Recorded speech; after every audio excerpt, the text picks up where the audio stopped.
The wind is bitter and cold. There is a light snow falling.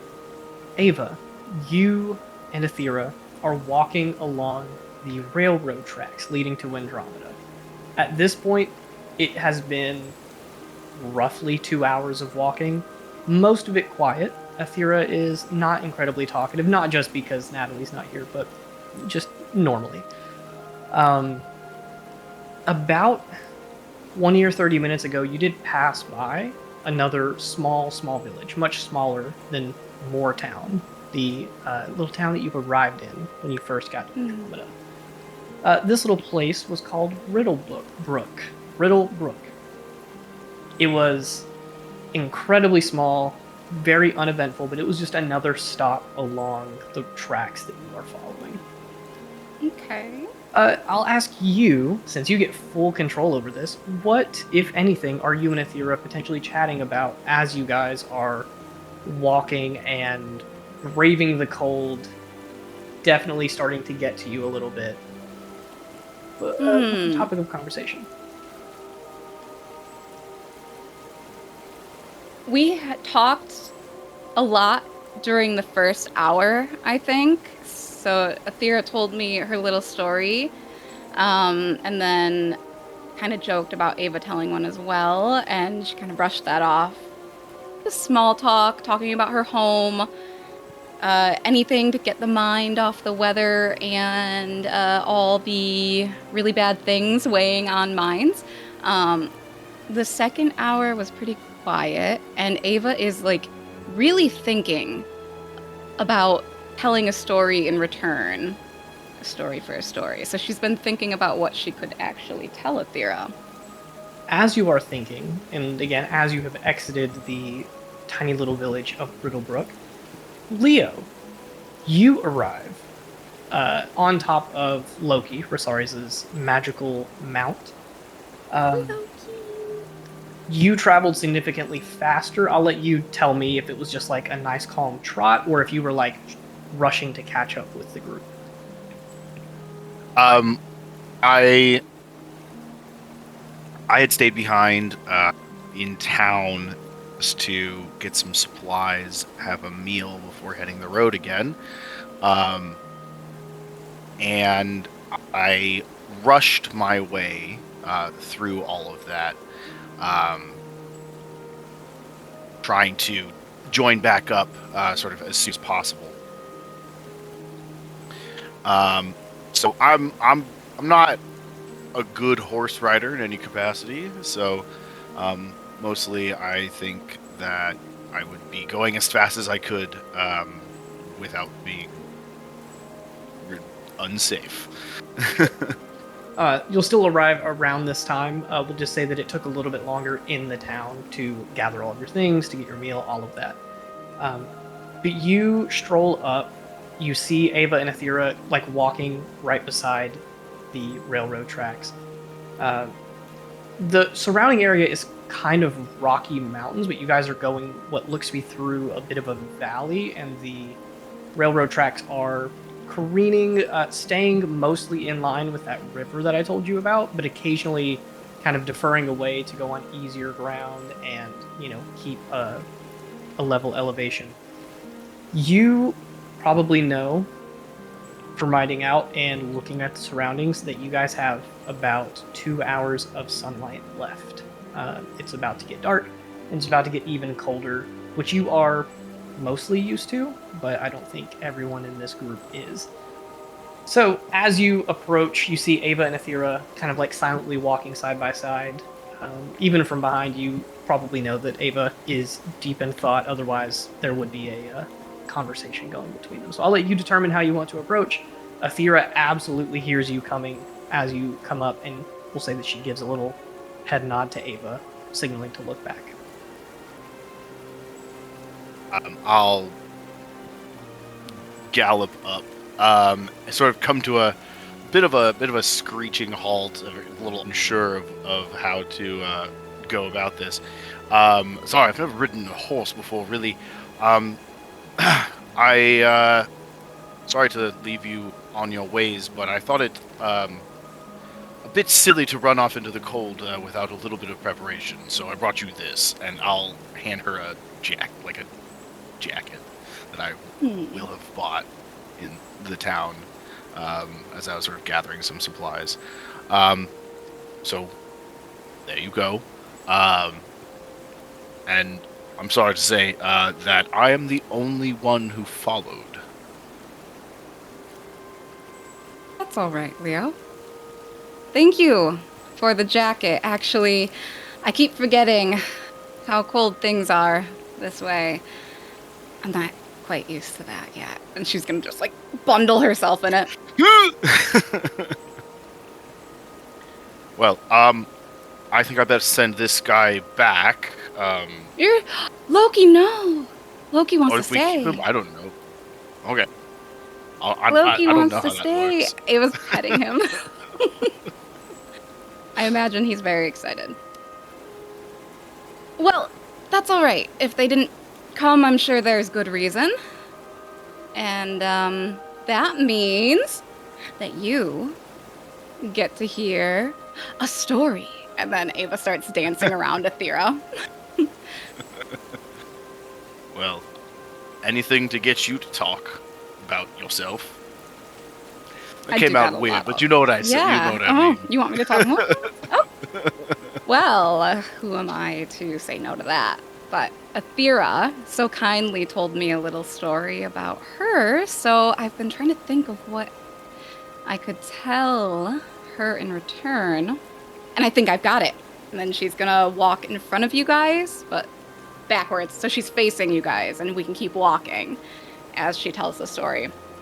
So, how about how I learned to dance? It's not the best story, but it's a story. It's a very defining characteristic of you. I'd love to learn. Ava, knowing how you've used this ability in the past, gets a little bit of a concerned look on her face. It kind of raises her eyebrows. So I'm concerned at myself. That's cool. So even as playing Athera, you got your own name wrong. Yes. You do this every session! It happens all the time. Athera raises her eyebrows and looks a little concerned. Sorry. Apologies. I'm just going to exit the scene now. All right. Where to start? Where to start?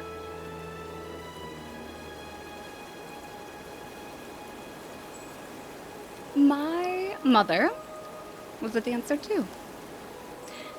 And she was amazing. Like, if you think I'm any good, you should have seen her.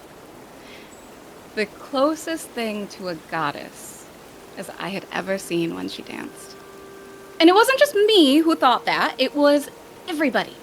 Everybody loved her. Everybody knew her. People came from all over just to watch her. And for as far back as I can remember, I wanted to be just like her. So, when little Ava could so much as wiggle, I was copying her. The best I could, which you can imagine led to a lot of falling on my butt and awkward movements. But I tried. And then eventually she started to teach me. It wasn't that good, but I got a little bit better as I grew. And it was fun because I got to do it with her. And sometimes she'd take me with her to dance with her, like back when the church was still being peaceful. You know, they would come to High Rock and they'd have their meetings and their talks. And we would go and we would entertain them, the disciples and soldiers. We'd dance for them, we'd feed them and welcome them and make sure they had a good time. Although now thinking about it, I think she was doing it for something more. I mean, my mom, she was always in the know. Always one step ahead. And she had this way about her where she could make anybody just comfortable and trust her and talk to her. But anyways, she told me to become good at something, really good at something, you have to add a bit of danger, risk, stakes that would push you farther than you ever thought you could go. So she took me to these rocky cliffs high above the raging sea. And there she would dance along the edges, whirling and spinning and jumping from rock to rock. And she wasn't even afraid. She did it with a smile, even with imminent death being just one wrong step away. And she would encourage me to try it, to trust myself, to trust her. But I just couldn't do it. But I liked to watch her, though, and sometimes for hours. Of course, now when my father found out, oh boy, was he mad. He forbade us from going back to those cliffs, although I think he knew it wouldn't matter. See, my mom and dad, they'd never married, but I do believe they loved each other. But in loving her, I think he accepted that he would only ever get bits and pieces, you know? Never the full thing, because she was so passionate and fiery and mischievous and untamable.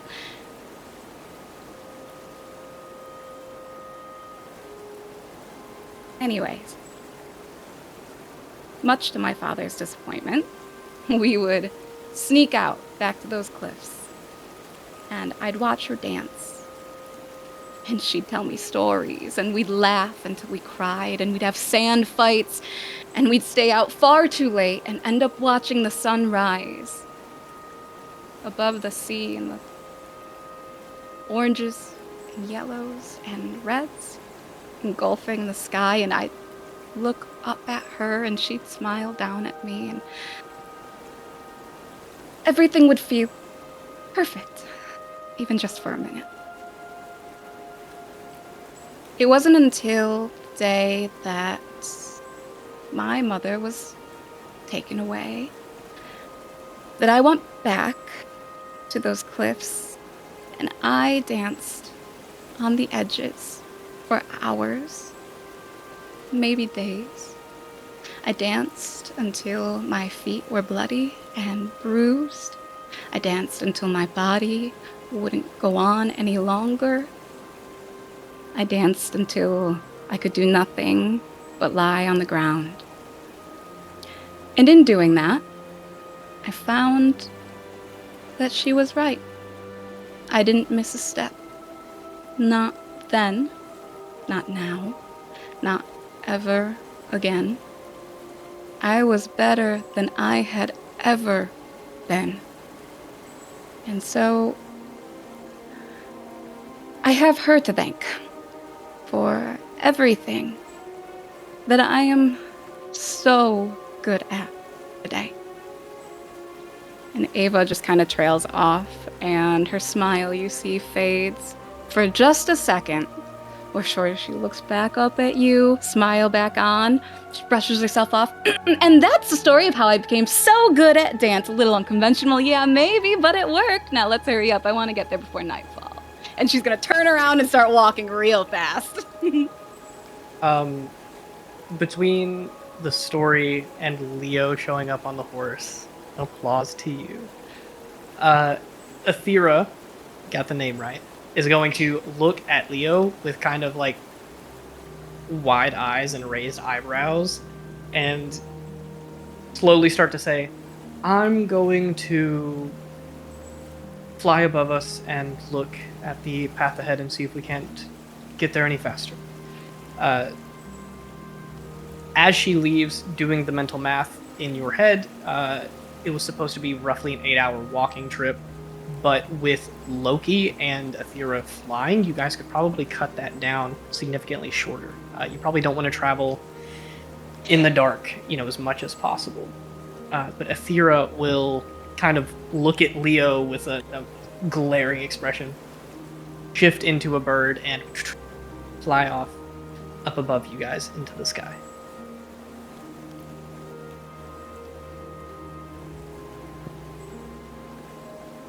So, where are we fucking going? Are we gonna get there? Someone said it was a couple hours, but you guys got a lot farther than I thought you would. It'll be a while to catch up. I am me, the fastest And one of the Athera- party. Can you fly 60 miles an hour? Okay, me and Athera had a race, and she did beat whatever. All right, I was and still claim the title until further notice. All right, but I see. Yes. Okay. Let's- Well, barring that, I guess we should get there relatively soon. And I guess we'll set up camp, base, something. Yeah. It's a city, right? we're gonna find. I'm not sleeping on the ground. No, we're gonna set up like a home, like a base of Like a home operations. base. A home Like base. home base. Yes. Okay, okay. Yes, we're going to go to a tavern and find a room. Yes. Yes, Leo. I'm trying to be like. No, I understand. You are master of operations here, obviously. And she gives you a wink. Rosaris is gone. I'm lost. The last thing I'm going to ask for And you have me. before we transition here is because it is I got the you. middle of winter, it is the coldest time of year, and you guys are getting pretty far north in terms of the globe. It is really cold out. It is below freezing for sure. Will both of you, because you are traveling for hours, give me a DC 12 con save? Leo, you can add +1 to yours because you grew up on a mountain. Nat 20. I'm used to the cold now. I've been to Stonewall. Cold never bothered her anyway. Oh. Where's my braid? Disney's gonna come for us. It's So published. stop, Shorty. We're already being censored. All right, Leo, what'd you get? I got an 18. Okay, you're both good.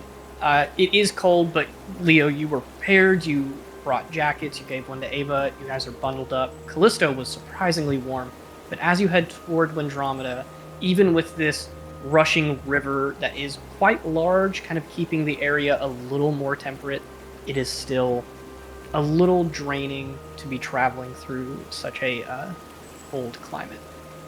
But we will. Leo's not going to complain. He's on a horse with a lady, and the cold. They gotta get a little snuggly. Hey. It's okay. He's not complaining.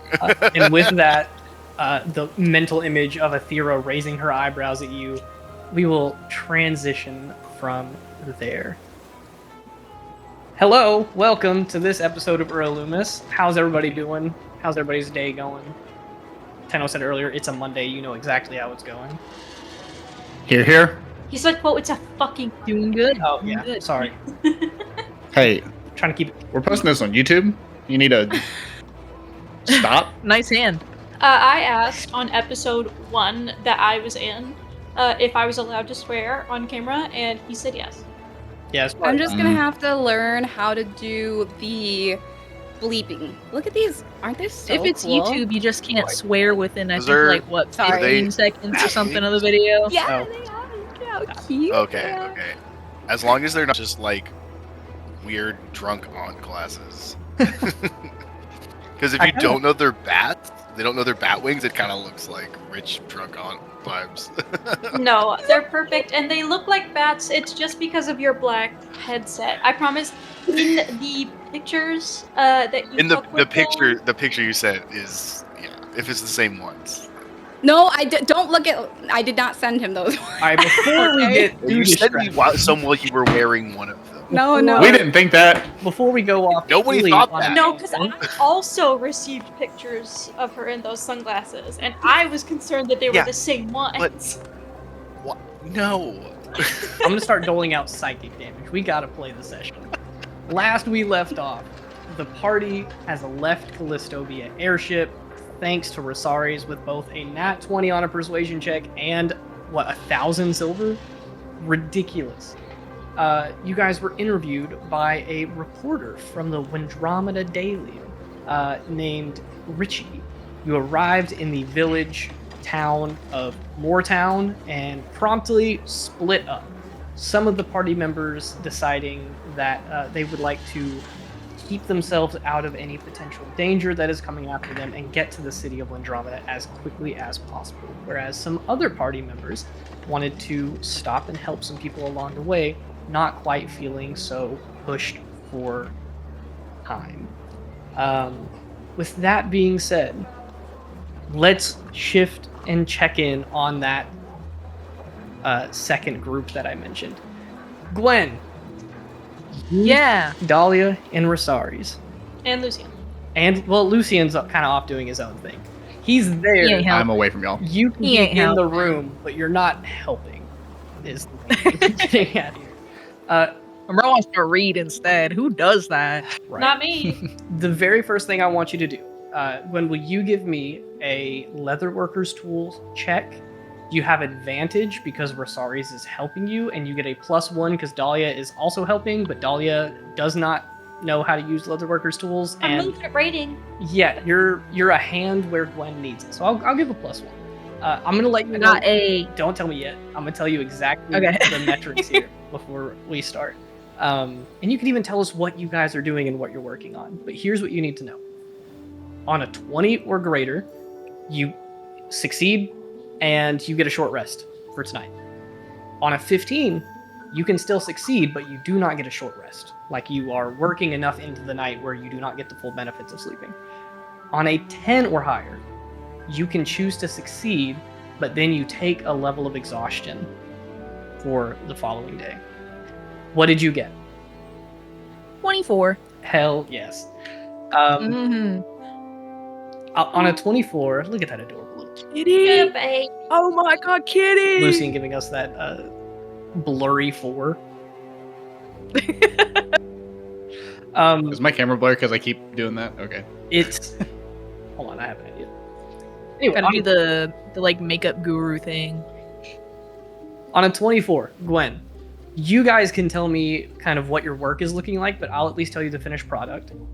With the leather that you were given, with the time that you have, and the situation at hand, your idea in your head was kind of like a baby Bjorn, like something to wear, almost like a backpack to carry a medium-sized creature in. That's not fully going to be possible, so you ended up going with a sort of like, you know, the things that storks carry with babies and like all of the art of them. It's kind of like that. It's kind of just like a bag that can be grabbed onto or hung around the neck, but it is big enough to carry a, you know, medium-sized creature that you're doing this for. But I'll let you, Gwen, you tell me what you guys sitting there working on this thing looks like and what you have each person doing. Or what you guys are talking about, if anything. I would say I'm more so working on like I guess more of like the bucket-ish component of it. And then I can have Rosaries working on maybe like some straps or like some extra things to help make it a bit more secure. And Dolly's there for like, you know, emotional support and maybe some other little things. I don't know. Raid. Yeah, you can do that. Straps. Yeah. Sure. I mean, this is going to take a couple of hours. On a 24, it's not going to take really far into the night, but you guys are there for a good 4 hours working on this thing. What are the 3 and or 4 of you, if you invite Lucian to sit in with you guys, what are you guys talking about? I imagine this is not a silent 4 hours. I mean, if it's quiet for a moment, Dahlia's gonna try to like break the silence a little bit and go, Gwen, I just wanted to say thank you for, you know, letting me hang out with Zim lately. Oh, yeah, it's no problem. I mean, sometimes you needed actual help getting around, and I feel like maybe some of the others might be too busy to help with that. Sim's more free. And he is very good company. He reminds me of, if you remember me telling you about Wendell. Yeah, I remember. He reminds me of her sometimes, except he is more like a small child, and she was like what I imagine having a grandma is like. Okay. Did you have a grandma? I'm sorry I if you don't want to talk about it. I had a grandma. My grandparents, some of them were alive when my village fell. A couple of them were died when I was real little, but you know, the ones that I could spend time with, they were really fun. So I have not gotten a chance to hear much about your family. Would you want to tell me about them? oh yeah, I guess you weren't here as long as everybody else. Some basics my mum, she was a hunter, so I learned a lot of my hunting from her, going out on little missions to help get us and some other people some food. She taught me some slightly religious things, but I don't really follow that anymore, but I still kind of do it out of tradition and trying to keep that alive. Was it the Panthea or Kima? Yeah, Panthea.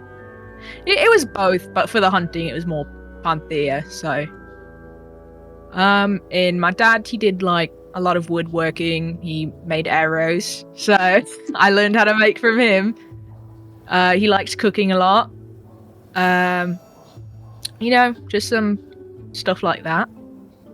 It sounds like you'll carry on a lot of their crafts. I'm sure they would be very proud. I try, so. I'm sorry that I didn't get to meet them. No, that's okay. I mean, no one here got to meet him. I suppose. How are you doing, by the way, Gwen? You disappeared for quite a while we were in Callisto, and I figured that was just how you were coping, but, those of us who were kind of sticking together a little bit more talked very briefly about our feelings about it, but I don't know, I just want to check on you. I mean, I'm better now. I just kind of needed some time. I kind of felt, I still kind of do, to be honest, responsible for Marnik dying, because I told him to stay back at the school to help people, and That is not your fault. Helping people, it was, as far as I knew him, in his nature. I spent some time in the nurse's office when I got there, and I knew him on the very surface level, but I knew him to be grumpy but not unkind. He made sure that I got the kind of food that I liked and wouldn't ask me too many questions, and made sure that the door was ajar and that he was within a certain distance of me. And I really valued that. that's nice to hear. Thank you. But yeah, I needed time with that, and I felt maybe going to just a school might get me out of my slump a bit, and it helped. It did. Yeah. That is good, Gwen. I'm really happy that it helped you. But if you ever want to talk about it, about your family or about Marnik, anything along those lines, I am always here to talk. Well, if we have time after what's all going on right now, I do plan on going back home to kind of rebuild things and maybe hopefully go back to Uralumis if that's gotten any better. But yeah, nothing crazy. I just want things to kind of I just want to be able to maybe help rebuild part of my home and introduce people to it. That is a lovely thing. That makes me really happy for you, that you have a goal like that. It is similar to mine with Parasolana, though I suppose it won't need, rebuilt or anything, but I hope that I will get to lead other people to it. Well, I hope you do. Selfishly, when we get there, I hope that you stay. I quite enjoy your company. I could always maybe revisit. My home's hard to get to, so if I can make it to my home, maybe I can make it to yours. I would like that very much. Not to spoil the mood, but it dawned on me that the episode where we said the list of the dead never got aired, Yep. I don't think It is since gone. we have mentioned it. I know that I've asked you about that in person Yeah. several times. Yeah. I just keep forgetting to make it a point to like put this out there. And you know what? In this beautiful little intimate scene where you guys are talking, Rosaries is there, even if he's a couple of feet away and not interrupting your moment between you two. He's And if locked you don't in right mind- now. Yeah, he's working. If you guys don't mind me spoiling the mood, I can read out the list of all of the people who died at Urlumus since you guys were given that information by Echo, if you would like. Do it. Sure. All right. Fuck it. Starting with the feelings again. professors, you're not going to know all of these, so I'll like give a little bit of information. Professor Aldwin Trathey, a sorcerer. Professor Chase Green, he was just that guy. Professor Christoph Mineo, the druid. Sorry, Natalie. Also, Professor Daynor Nalathay, also a druid. Both druid professors died. A staff member named Darnlith Downhammer, literally just like works at the school. Professor Drevis, who was a bard. Professor Leonis, who was a fighter. Professor Orneus, who was Leo's like only teacher, a cleric. And then we get into the students. Thatch, your classmate artificer. Pietro, who I think was Rosari's roommate first year.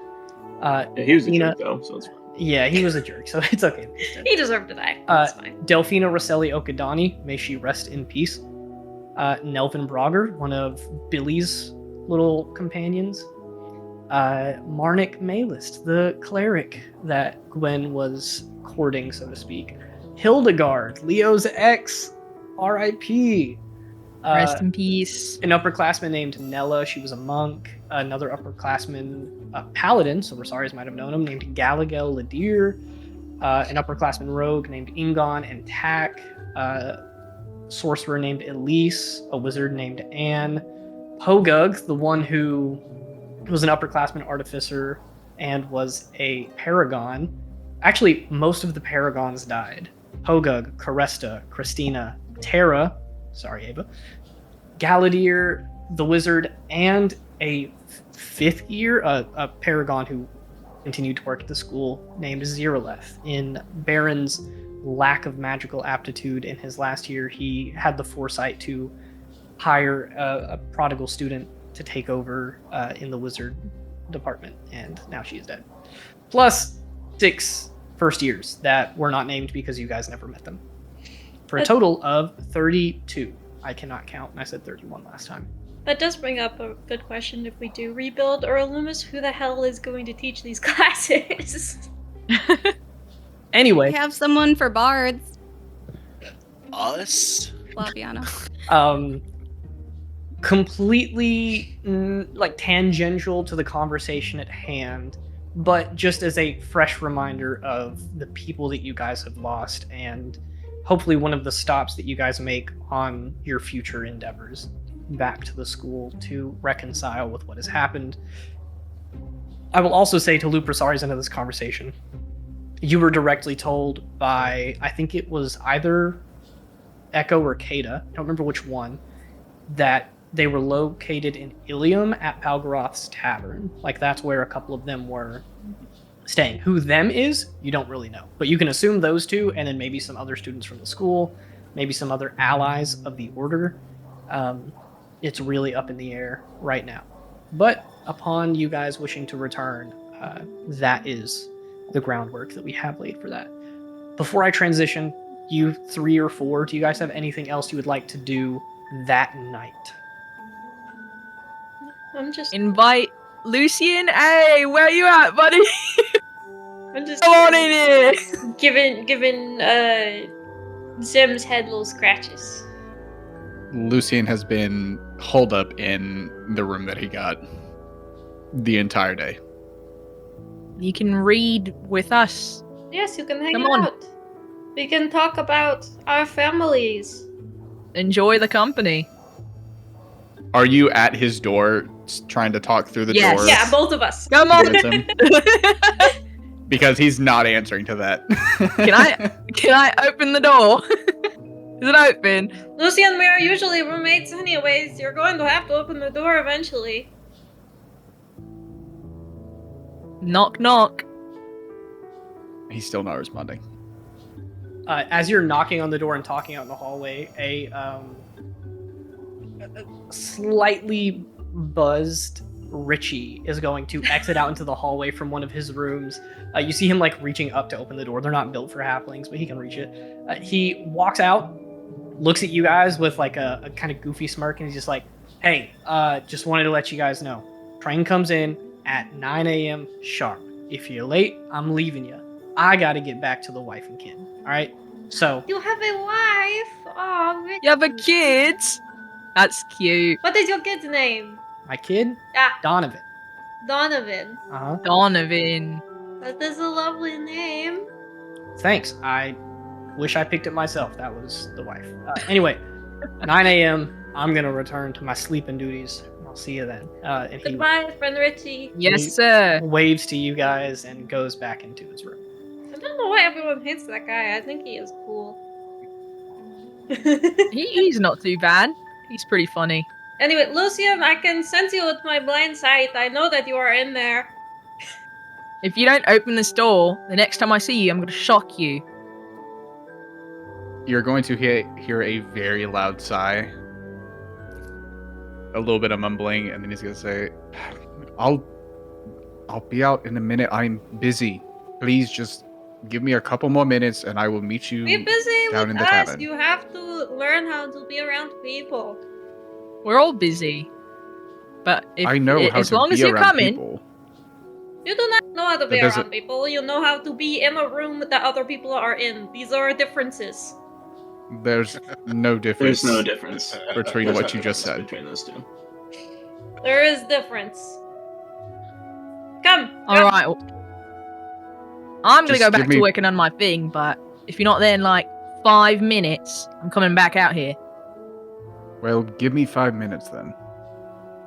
Okie dokie. Have fun. And then I'll go back and work on my shit. You guys continue working. 5 minutes passes, and Lucian comes in. Is the remainder of this work session kind of like quiet, parallel work / research on Lucian's behalf, or do you guys want to have another little conversation and loop Lucian in? Yeah, I'm gonna say, Lucian, we were talking about our families and what we're going to do after all of this is over. What do you mean by all of this? Because there is a lot going on right now. Well, yes, when there is no longer a lot going on. I don't think that will ever be a time that comes to pass. Okay. How about when there's more time available? No. I'll make this post-avant, post-saving your sister.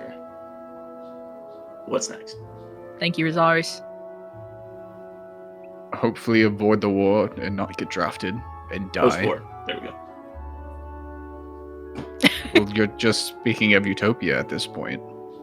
Yeah, well, like, Yeah, what what you does your gonna do? utopia look like? Don't be so pessimistic. Come on. Come on. Whenever he hears what does your utopia look like, he's going to look directly at Gwen and say, preferably not having my studies interrupted. Okay, whoa. Do not be such Come a on. negative Nancy. Come on, come on. It is fun. I already got chastised earlier. I don't want that to happen again. I know. That's crazy. Right. Fine. And he's going to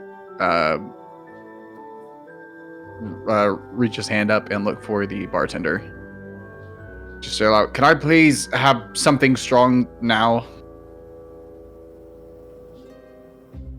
You guys are in a room. Yeah. I thought we had gone to the tavern. That's where I said I was No, you're going to go. in a room. Okay, never mind. I didn't know we were in a room. I didn't know what was going on. Unless you're very loud. You're a wizard, aren't you? You got something. I got a little flask here. You want this? You know what? That will do for now. All right, there you go, mate. So tell Don't make it a us, habit, though. What is your utopia? My utopia involves me living a peaceful life with my family without worry of sudden disappearance. Well, describe what peace looks like to you. I'm sure Gwen's idea of peace and mine are different. That was my idea of peace. What about friends? Yes, companionship. Clearly you care As for long as- people. As long as they stop dying, then at least Had not while we're young. No offense, Rosaries. been slightly taken. Well, dying is part of the whole experience, I suppose. Well, eventually, but preferably not brutally.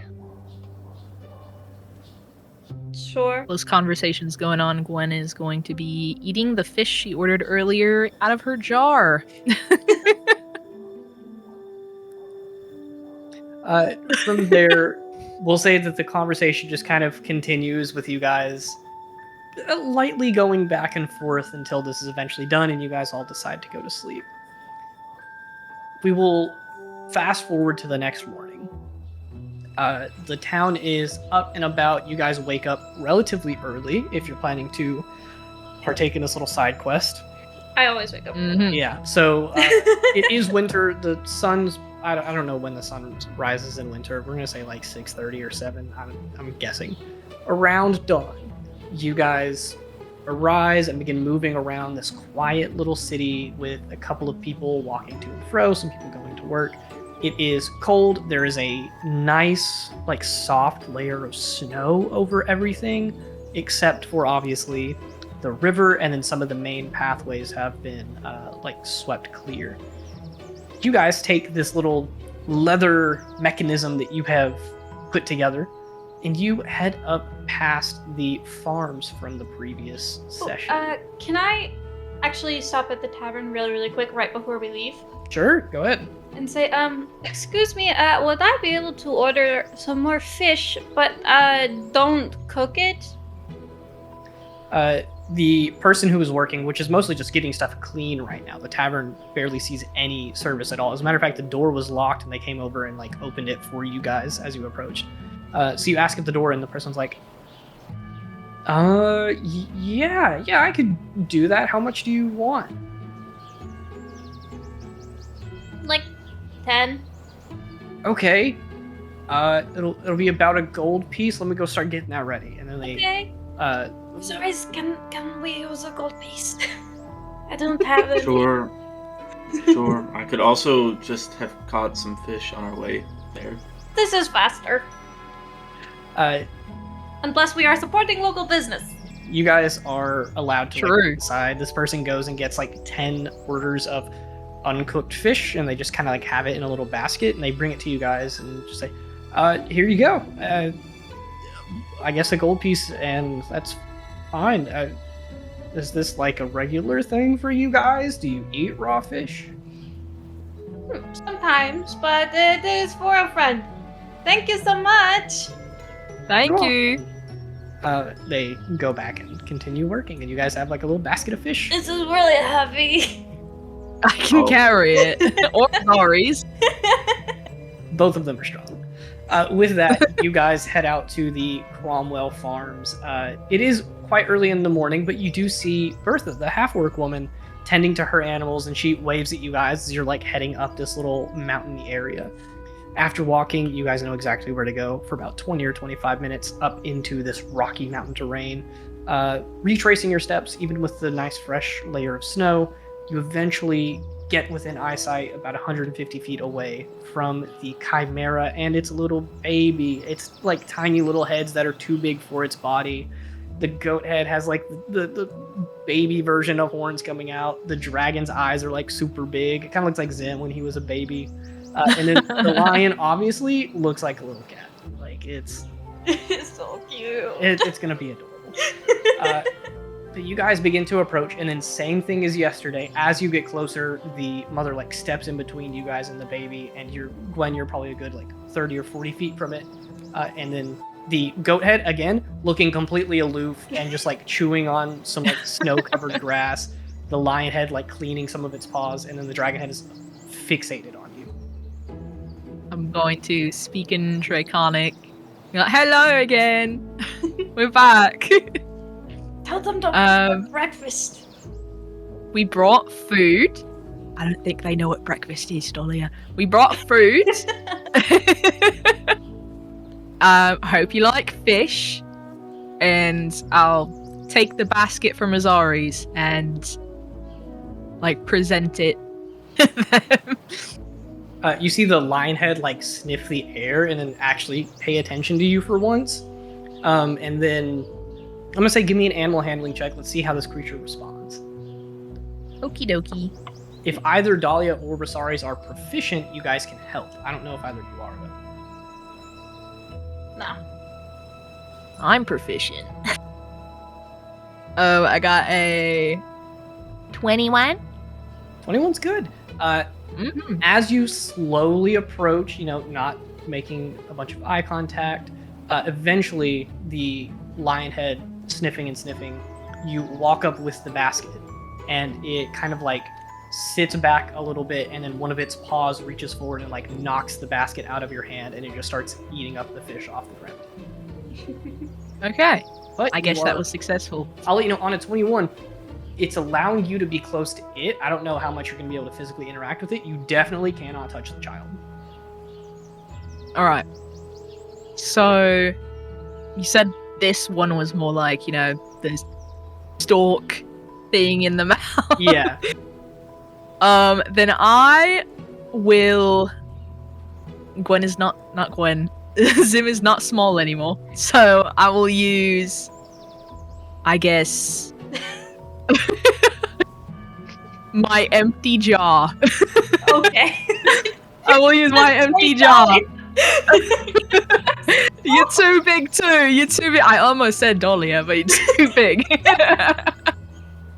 Oh, are you too big?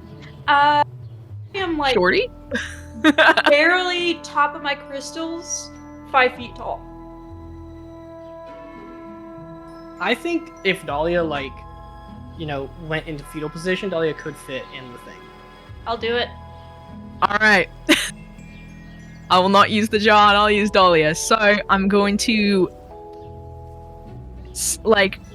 gesture to Dahlia and say, this is your baby, right? This sack. And she's going to put Dahlia in the sack and then kind of maneuver it and stick it in her mouth to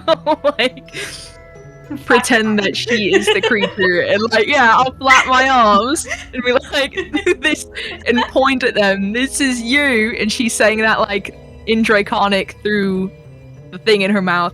This is you holding your baby.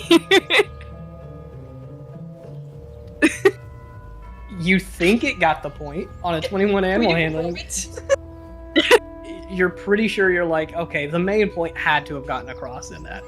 So you help Dahlia out of the bag, and I'll say that the creature kind of nips at you a little bit to just leave the bag there, and then you watch as the dragon head reaches down and picks up the ends of it that you have tied together and kind of nestles it around the lion head, which is central on the body, so that it kind of hangs from the neck right down there. And then it's going to take a couple of minutes, but you step back and you guys watch as the chimera walks over to the baby, bringing it a couple of fish, and it gulps them down so that they have finished their little breakfast meal. And then the parent grabs the child by the back of the lion head with the other lion head and kind of picks it up and nestles it in almost like a kangaroo in a pouch. You see its 3 heads pop out from each of the holes that the straps have made.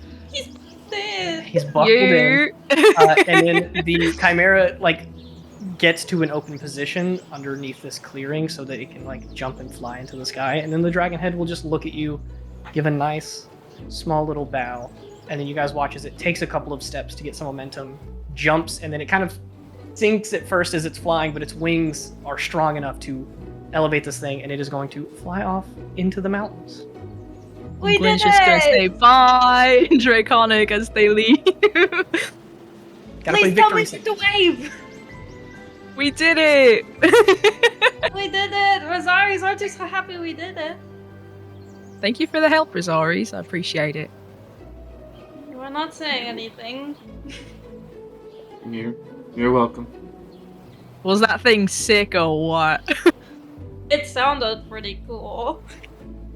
Oh yeah, that's right. My Perfect bad. opportunity. We are going to shift and go check in on our other three. Still the night before, in the travel to Windromeda. You guys will make it tonight. But Ava and Leo, as you guys are being kind of guided by Athera, she's up flying above you guys, scouting out the region ahead. After a little while, she lands back down with you guys, just as you've passed another little town.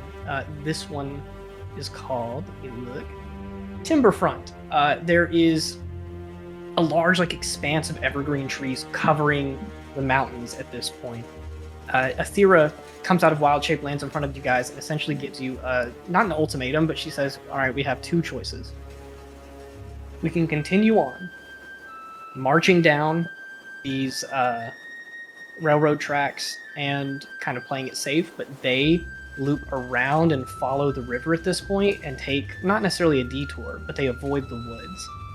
Or you can cut through the woods, but Athera, being a druid, is I'm pretty sure they're going to be home to some potentially territorial animals. So it's up to you guys whether you want to risk. They also run into the chimera. They also run. No.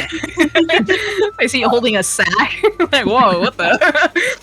Athera tells you that you can either proceed safely and just take extra time and potentially be walking out in the cold for an extra hour and a half than you need to, or cut through the woods, save yourself some time, but possibly run into a little encounter.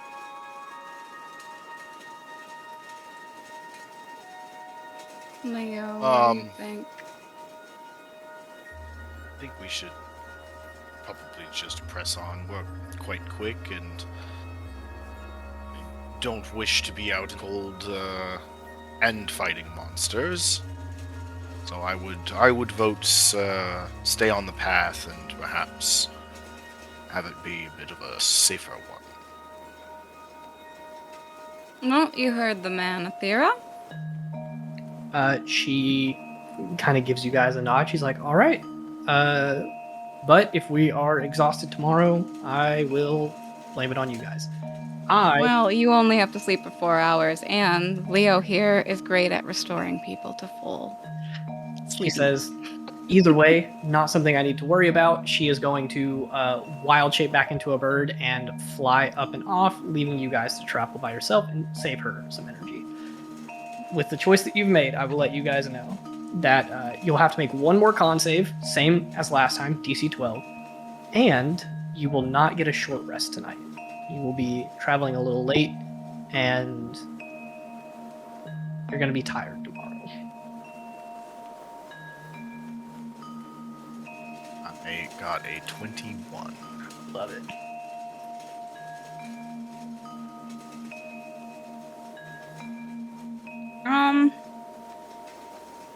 I gotta find out what my con is. I got an 8 on the dice, so... I don't think your con saves are +4. I'm going It's to 11. 11, just under what you need. You'll just have a level of exhaustion, so go ahead and add that in. And you guys will continue on the safe path. No encounters needed. It's later in the day. It's getting dark. And you guys are traveling along a relatively safe path. Nice bug.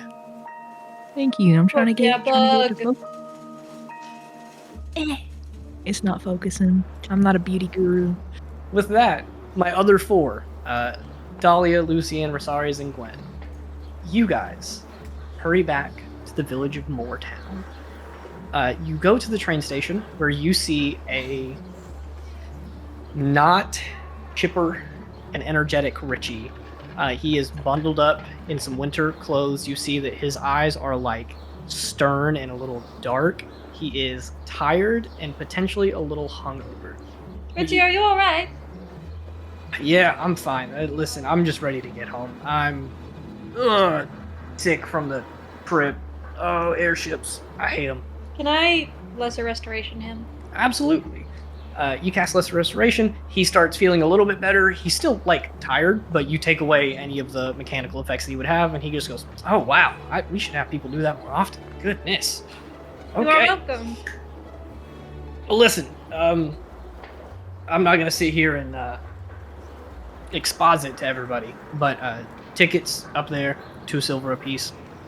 Train should be here in just a couple of minutes. We'll get on the way. There's a couple of stops, but it shouldn't take us longer than an hour to get to town. Perfect. All right. That's really short. Yeah, you guys go up. 8 silver for all of you guys, which is absolutely nothing in the pools of money that you have, especially considering this place uses gold as the dominating currency, not silver. Richie stands next to like the station where it's marked that you'll enter the train, and he is like sipping on a coffee that he got from the tavern, taking a long drag of a cigarette. And then as you guys see the train approaching in the distance, you hear the strange scream that this large metal thing makes. Dahlia has giant ears. I'm like grabbing them like this and like trying to. But yeah, as the train approaches on the tracks, you hear the slowing as it approaches. What kind of Richie, creature is that? it's not a creature. That's our ride home. Well, I guess my home, not yours. He tosses the cigarette on the ground and stamps it out, and then as the train kind of comes to a slow stop, and you hear the as it releases, the doors open, and you guys see this huge metal tube with obviously lots of windows. A couple of people, not a ton, but some people step out in like their big winter coats. Also, some of them, smoking cigarettes, drinking coffee, whatever. They leave. Some of them look to be in farmers' work outfits, and they start exiting and kind of heading off into different parts. Of I'm town. gonna telepathically to Gwen say, I know he did not say that it was a creature, but it definitely sounded like it just breathed. Can you tell me if this is a creature? It did really sound like that. It's kind of freaky, but it's definitely no creature I've seen before. Okay, I'm sorry. Like It'll be a- fine. It's like a building that can move. Did you say building? Kind of. Weird. Richie I'm looks back. fully- Like a cop. Go ahead, Rosaris. Yeah, I what'd was you just say, gonna say, mate? I'm fully inspecting, trying to figure out how it works. Yeah, I'm gonna say go ahead. Give me a. Ooh, do you have Tinker's tools? No, I just have Smith's tools. Okay, I'm gonna say if that's the case, give me just a flat intelligence check. And while you do that, Richie's gonna turn around and be like, "Are you good? Are you talking to yourself?" To Gwen. Oh, I'm gonna talk in his head and say, oh no, I'm just telepathic. Whoa! Hey! Get out of there! Oh, I cannot read your thoughts. You can just hear me. Ugh. So, Richie, did you just litter? Huh? No, and he Did you litter? tracks. That's Come on, nasty, Richie. You have less than 30 seconds before these doors close, and he gets in. the Okay, train okay, right okay. as you guys come in. I'm Rosaris, gonna what do you like take Dahlia and like bring her with. I'm like kind of like heading Zim, and I'm like, ooh. get? I'm Is Zim thinking just about out? Or this. is he invisible? I'll say he's invisible for the train ride, just because she don't want people to freak out in there. Lucian is also with you guys, I'm assuming. Rosaris, what about that intelligence check? 12 plus 6 is 18. 18 is really, really good. I could not sit here and tell you exactly how a train works as someone who doesn't have too much of an interest in trains, but I'll say that you at least understand the mechanical aspect of, oh, it's like a cart, something's powering it, and it's able to just move itself. It's still going to have like a conductor, like someone who's controlling it, speeding up and slowing down. But from you seeing it come in, that thing can move fast. It moves a lot faster than any cart you've ever seen. When it was coming around like the visible curve down into this valley from, maybe half a mile away, you saw this thing moving. Your best estimation is it moves at like 50 miles an hour, which is just a lot. But you're looking at like the wheels, you're able to see how they're all like tied together, how there's got to be some sort of power source that rotates one wheel and then that uses force to move all the rest. So their gears in your head are going and you're starting to put this thing together. But the main question that you have is like, where does it get power from? Like what moves it? I don't see any horses. I don't see any magic. It's probably Viridium. Who knows? How is Zim reacting to this, Gwen? To the train? Yeah. What does he think?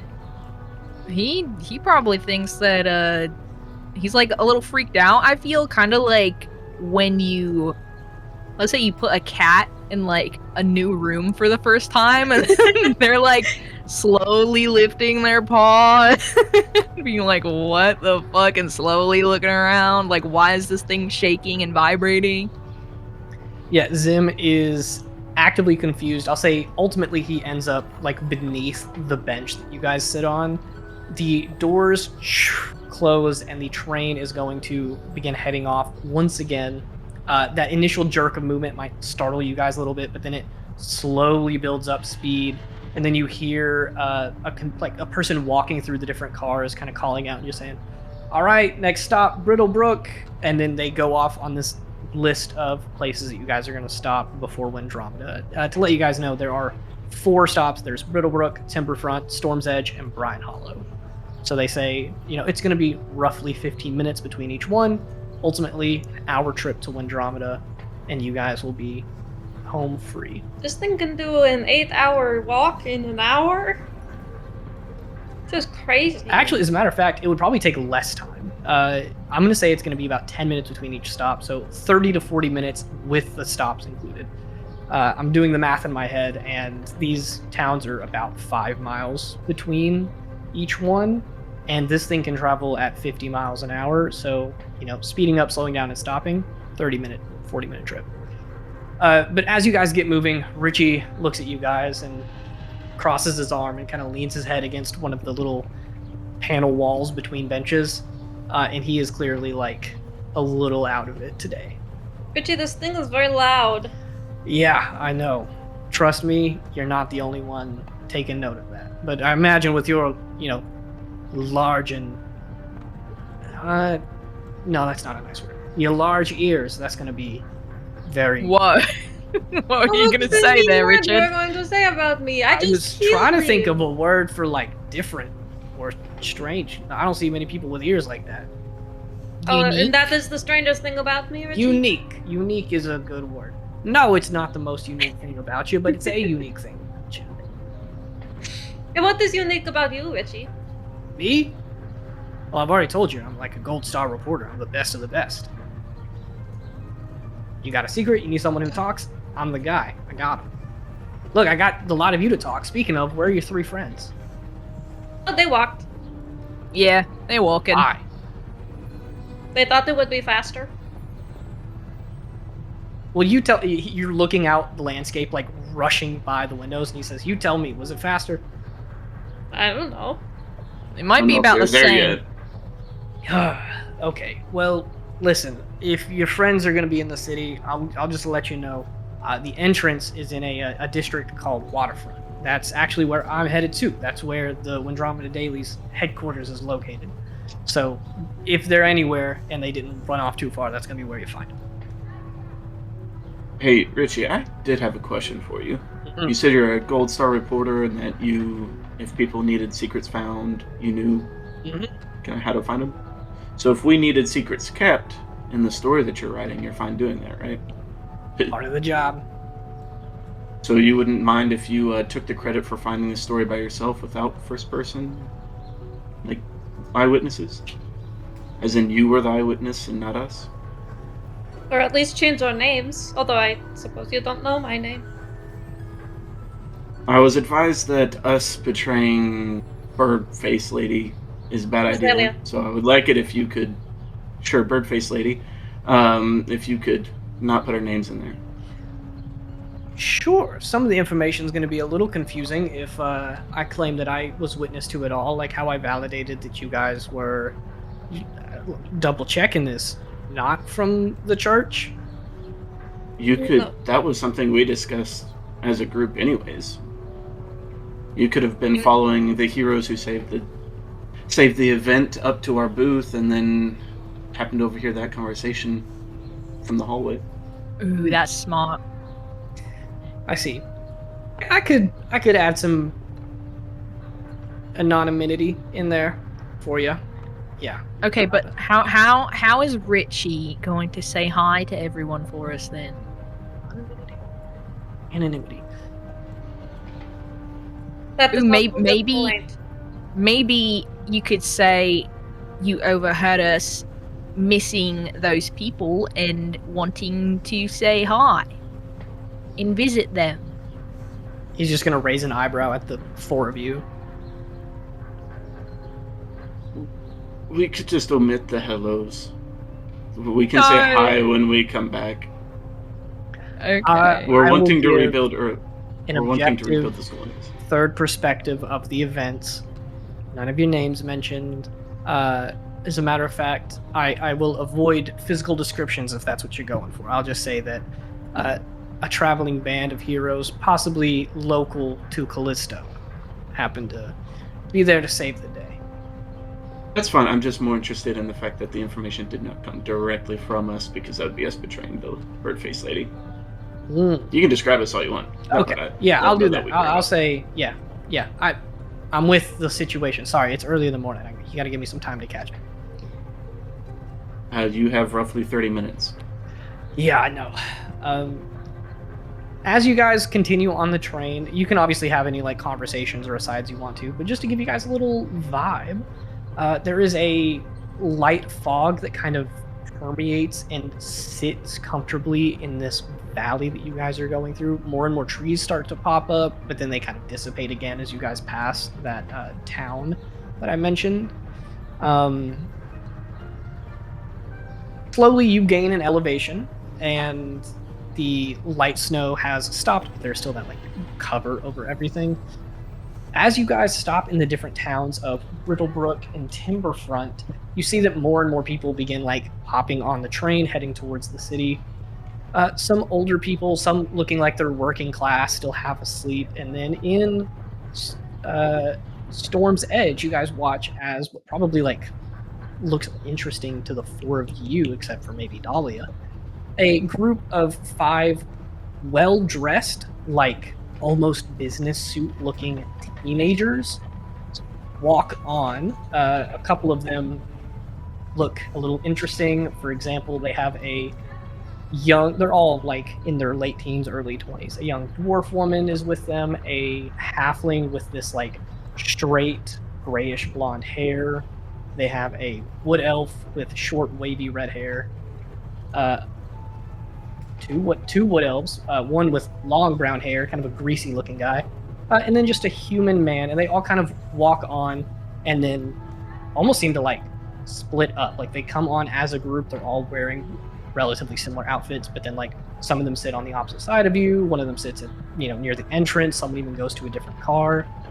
And they are sitting there kind of looking around and making eye contact with each other occasionally. If the 2 wisdom casters don't ask, can I do an insight check to see why, if they're together? Unfortunately, I can't see them, so I don't know that there's anything that I could do realistically. That is true. We'll say, Rosaris, you can give me an insight check, and if Lucian or Gwen want to kind of like look at you and help, you can have advantage if one of them steps up. Are you gonna help, Lucian? I'll give you He's guys. all into his book right now. He's probably not even noticing you. He probably wouldn't be noticing right now. Yeah. All right, I will help. Awestruck by this train. This book is doing some evil to him. I'm telling you guys. Can you make it so he gets like train sickness from trying to read and like having a Am I gonna roll bumpy for motion ride? sickness? Yeah, you know what? Sorry, is rolling an insight check. You roll a con save. You get +3. Yeah. Alright. I got a 14 + 7, 21 for insight. Ooh, nice. Ooh, Lucian got a You wanna nat take- 2. I don't think you got a good roll. Not a 2. Not a 2. That one. Do you want to... Nope. 3? Go the other way. 5. 20. Yep. Oh Oh, shit! 20's on saves because it literally is just like, okay, nothing happens. Saying make I something want him to happen. be like, my Better. tummy hurt. Better. You know, on a nat 20, let's take a moment to delve into Lucian really quick. Lucian is messing with this book. The last scene we saw was you attempting the commands, I believe. Yes, What are you So, to catch up last time, he was trying to communicate with the journal because the first time he did it, it was refusing to give him any information, and it wrote down the word Laurel when he thought it. When he was thinking about his sister. And then he spoke with it again, and it just kept on demanding his master, Professor Lehman. And so Lucian has been brainstorming of trying to figure out if there's a way to see if Lehman is somehow still around, or if his consciousness is still somewhere that can be detected. Just a little. Yeah, I'm gonna say that is what you're looking for.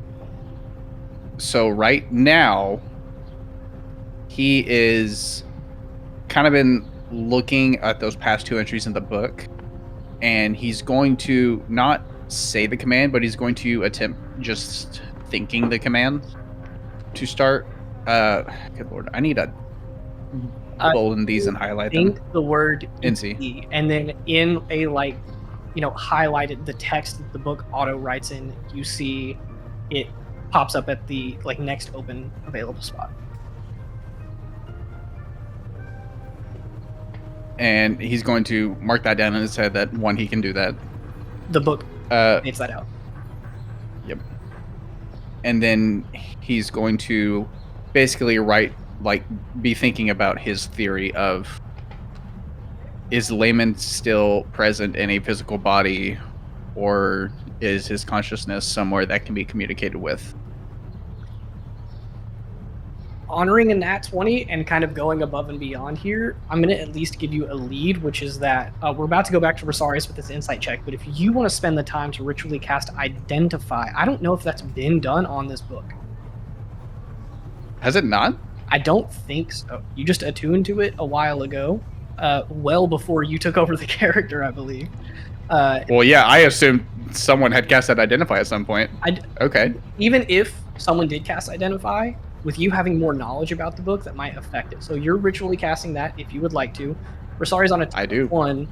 These 5 are scoping out and measuring up every single person in this train.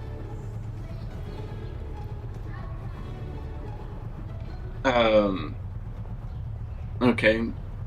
Did they seem like they were a group, or do they seem like they were just random individuals that are heading to school and not wanting to be messed with? On a 21, they seem like a group. Not only are they all wearing pretty similar clothes, but they're all about the same age. They seem to be kind of talking before they came on, and then as they came on, the person who walked in first was that halfling with kind of gray blonde hair and a little bit of a stubble on his face, and he kind of was talking to someone and then nodded in a direction, and that person walked that direction, sitting on the other side of you guys at the end of the train car. Okay.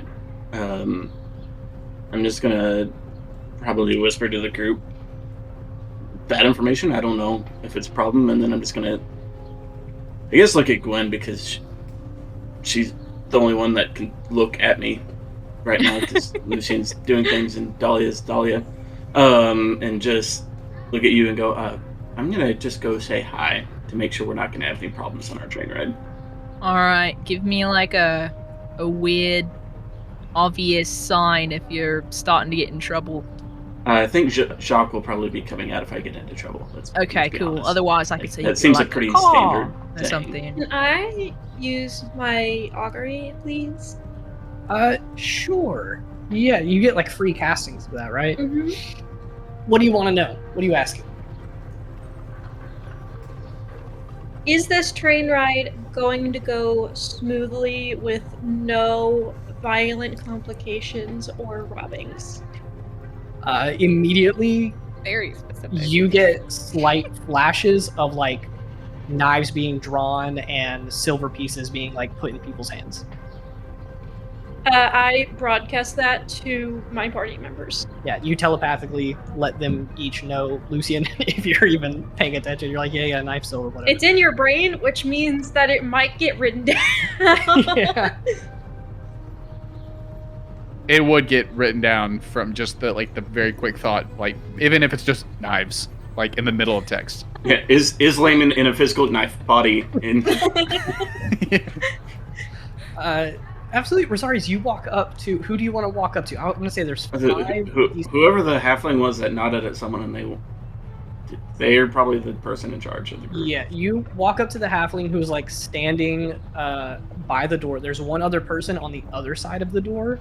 It is the dwarven woman. The halfling is sitting there, like hand on the little vertical rail, kind of looking around, sees you walking up, kind of scopes you up and down, clearly looking at your armor. And you begin to approach, and he looks at you and speaks first, and he just says, "What can I do for you?"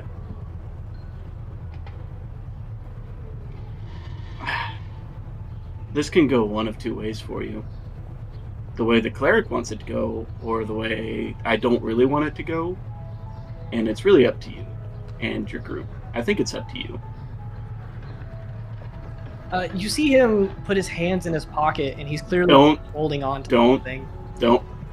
Hand out slowly. Hand out slowly. And if there's anything in your hand, I would leave it in the pocket. I'm going to say, go ahead and give me an intimidation or persuasion check, whichever route. I'm sincerely trying to persuade the dude not to let himself die in this moment. I'm going to set the DC ahead of time. He's pretty cocky, and he has his friends here, and you see that the dwarf woman kind of like steps up and crosses her arms. I'm going to say DC 20 with disadvantage. This kid's gonna die. I'm not even proficient with We are not the persuasion. ones. Why are you giving him disadvantage? He's trying so hard to not kill him. Even with advantage, I only have a +4 because I'm not proficient with any charisma skills. But I got a 9 plus 4 is 13. Cool. On a 13, he will take his hand out slowly and cross his arms, and he looks at you and he just says, "You think a big suit of armor is going to protect you?" I don't really care if I get protected, but you think your suit's going to protect you? Because I know that one over there is not. I'm going to stare at the dwarf. She won't make it in time. Maybe to catch the body. She cracks her knuckles and steps up and she just says, "Are you trying to say something?" I've been trying to say it for quite a while. Y'all are... Am I speaking Septinian? Do you speak Wisterian instead? Maybe that y'all are just too inept at understanding. I don't want you to die. Who says we're gonna die? The knife in your pocket, as soon as it comes out, is going to speak volumes. He waves the dwarf woman back to her little station a couple feet away, and he looks at you and just says, "Listen, buddy, I highly advise you return to your seat. Continue on the ride. Don't meddle in other people's business." You're going to meddle in everyone else's. I want you to know that I've faced things far bigger than you. I've met death once. The only thing bigger than you that this is my first time encountering is your cockiness, which is astounding. I want you to live, but I will gladly witness the decision that you make. Death comes for all of us. I just need to know when you want to meet her. I'm gonna say you chose persuasion last time. Give me intimidation now. Just roll flat, same DC. It's 20, but a different outcome if you do succeed.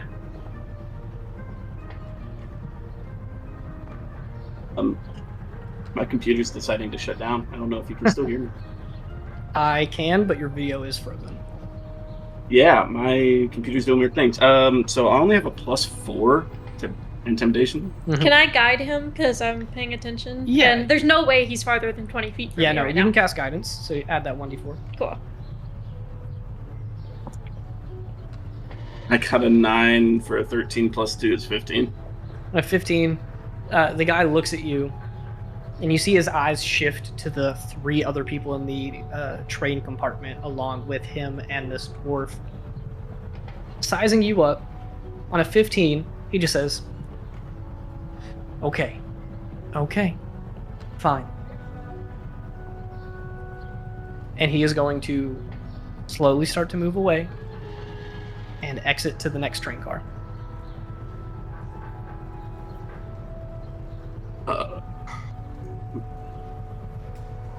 I will just go back to the group and ask them what they want to do. Well, I don't want them So- to rob that one either. That's what I thought. So do you want me to go deal with that problem too? Richie is going to overhear this, and he, as they're exiting the train car, he goes, Hey, Yeah. listen. I don't know if you know these guys. Everybody kind of does. They're driven by one thing and one thing only. That's the only way that you're going to talk to them. The only language they speak? Coins. You want them That is off? not the language. You see, Richie already has a couple of silver coins like pulled into his hand, and he says, "You want them out of here? Really, the only way you're going to be able to do that is just pay them to get off."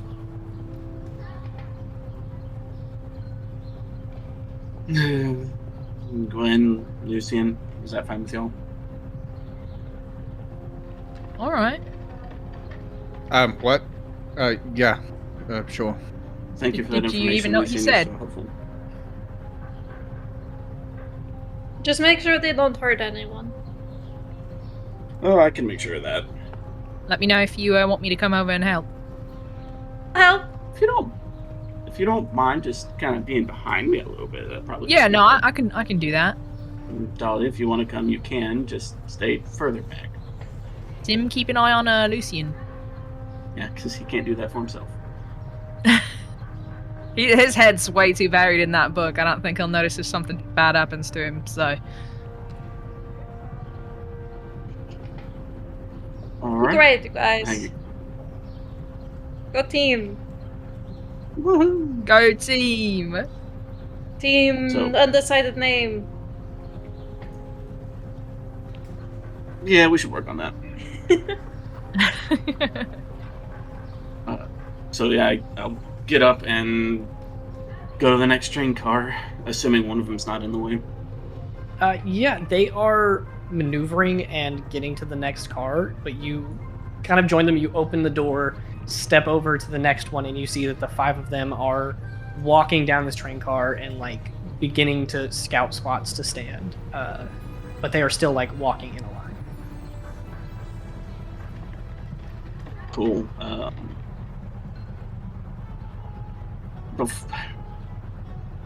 Cool. I should have asked Richie how much money we should offer. He had silver, so I'm gonna go with that.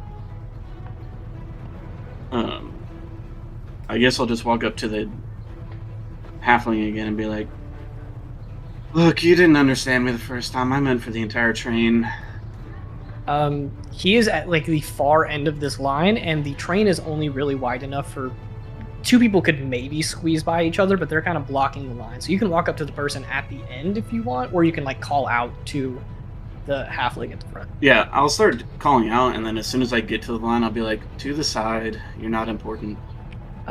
The human man at the back, he's got medium length brown hair, kind of tannish skin, steps out in front of you. He's like chewing gum. He just says, "Oh yeah? And who are you to tell me where to walk?" The only paladin of death. Do you want to meet her, or do you want me to talk to the freaking leader? are annoying me. I'm trying my best not to do anything. Dahlia would be upset with me. Turns to the halfling, and the halfling just motions for him to move, and he just goes, "Suit yourself if you say so." And he kind of backs up and sits down. The halfling walks through, motions for the rest to sit down, but they are all keeping close eyes on you. He walks up and he just says, "Now, I thought our conversation was already done, but it seems that you just can't get enough of me. You a fan? Oh, trust me, I've had more than enough. Your personality is vexing. Look, how much? And just be done. No more train stuff today. Not at least while I'm here. If you say a number that it exceeds my expectations, it's not going to be good. I want you to realize that. The average person here drops us a couple silver, a couple copper. How many people you think are on this train? 50? So you want like what, 1 gold?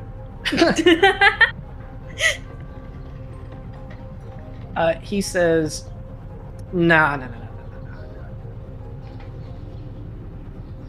100 gold. I don't think you're really getting 100 gold from these trains, mate. Yeah. That sound quite about right. It's very close to exceeding my expectations. How about we say I'll give you... Oh, I completely did the math wrong. He says, I'm sorry, conversions. I forgot to convert it. Yeah, so it's a couple gold pieces. He says 15 gold. Hmm. How about... That's a way better number. Yeah. How about 10 gold, 5 for not, like, giving you medical fees? 12. Cool. 10. And I'm gonna... I'll give him 12, but it's all in silver pieces, so it's just 120 silver, and I'm just gonna drop it on the ground. Nice. He just goes, nice. And him and the rest of his crew just start like scooping it up into bags.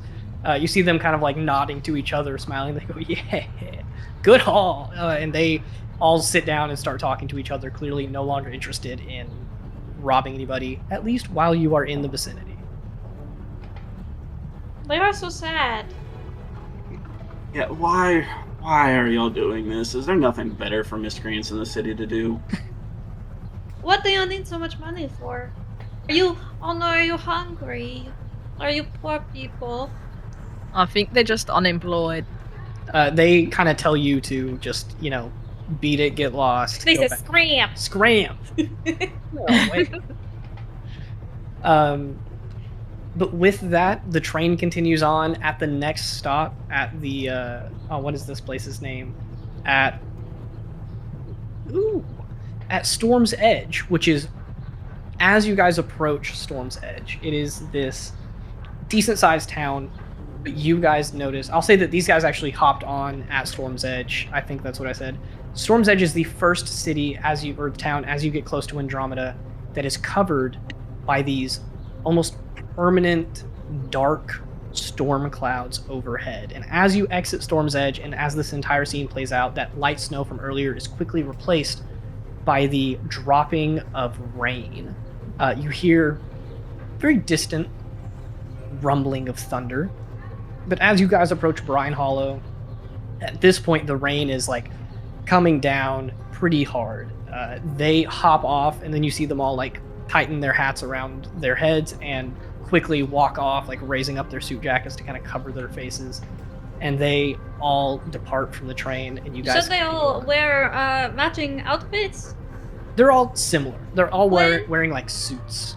They don't all look exactly the same. I'm asking Gwen. Oh, yeah, they look pretty similar. Maybe that's why they need so much money, so that they can coordinate their outfits. Oh, I was thinking they were like maybe hand-me-downs or something. Although they look bad. Not the greatest. No, poor things. I hope they're alright. No wonder they're really scrounging around. But as you guys continue on the train ride, eventually after Brine Hollow, you guys begin approaching the wonderful, fantastic city of Windromeda. a much, much different vibe from any place that you've ever been. As you guys approach, you're able to see the city with a large stone wall around. Most of the buildings are made out of this combination of stone and metal, like a brassy colored metal, and it is the best example of a city that you have ever seen. The buildings are tall. There are lights everywhere. Even through the pouring down rain, this place shines like a light bulb. But we will take our break as you guys begin to approach into the city of permanent rain and electric lights and strange, mysterious figures in the shadows. We'll be right back.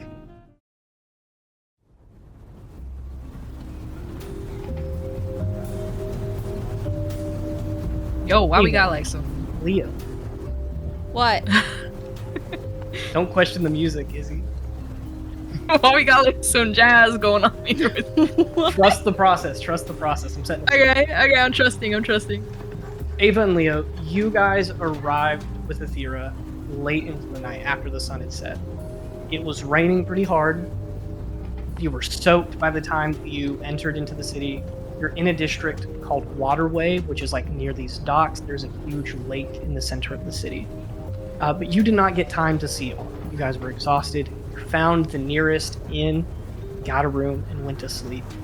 But it wasn't until that you awoke the next morning and looked outside to see that it wasn't just a dark and stormy night. It is a dark and stormy always in the city of Windromeda.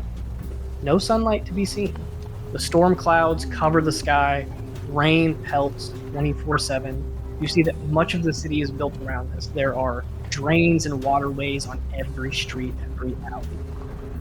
Huge rivers split up sections of the city. Bridges are incredibly common, and most of the walkways are covered to protect the people from the constant downpour. Carrying an umbrella is an absolute necessity here, and you two, three, are left without one. You will need to find one if you're going to walk around without getting soaked. Where you go.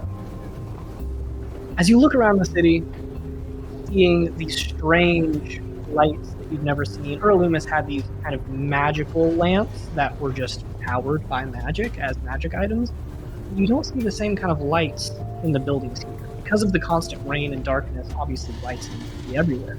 But they don't seem to be powered by any sort of magic. No, you see in the inn that you're in, someone reaches across the room, flips a light switch as they take you to your room.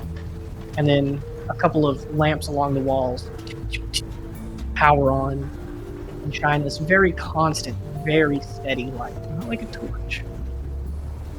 But as the morning comes and you guys are left to your own devices in the city, you know that your friends are on their way. Do you wait for them? Do you leave? Do you explore this strange city? What do you guys do?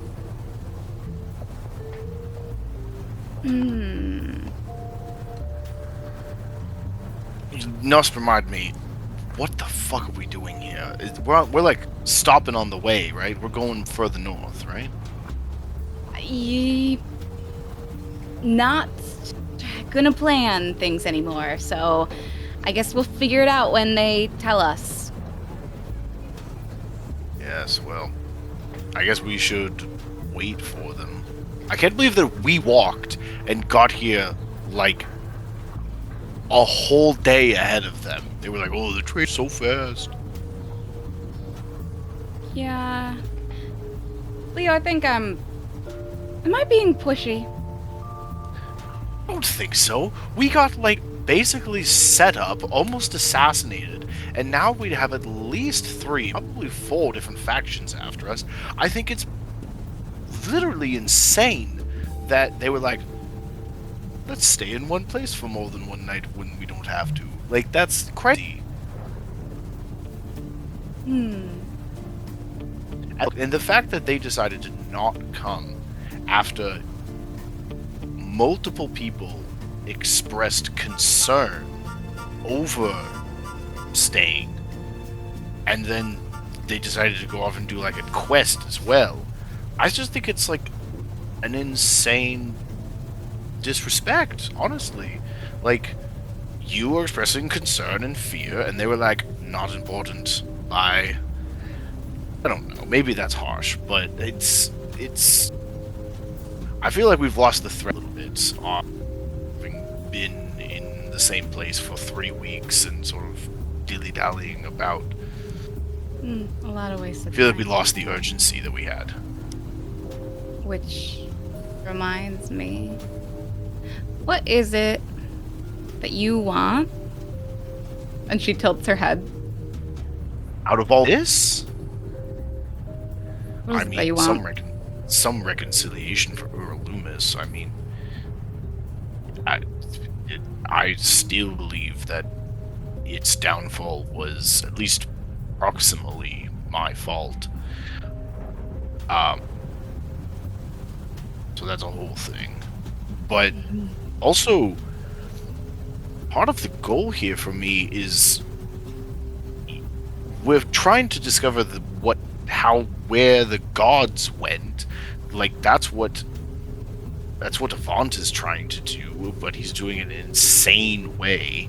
So if we can do it first, I would like to know that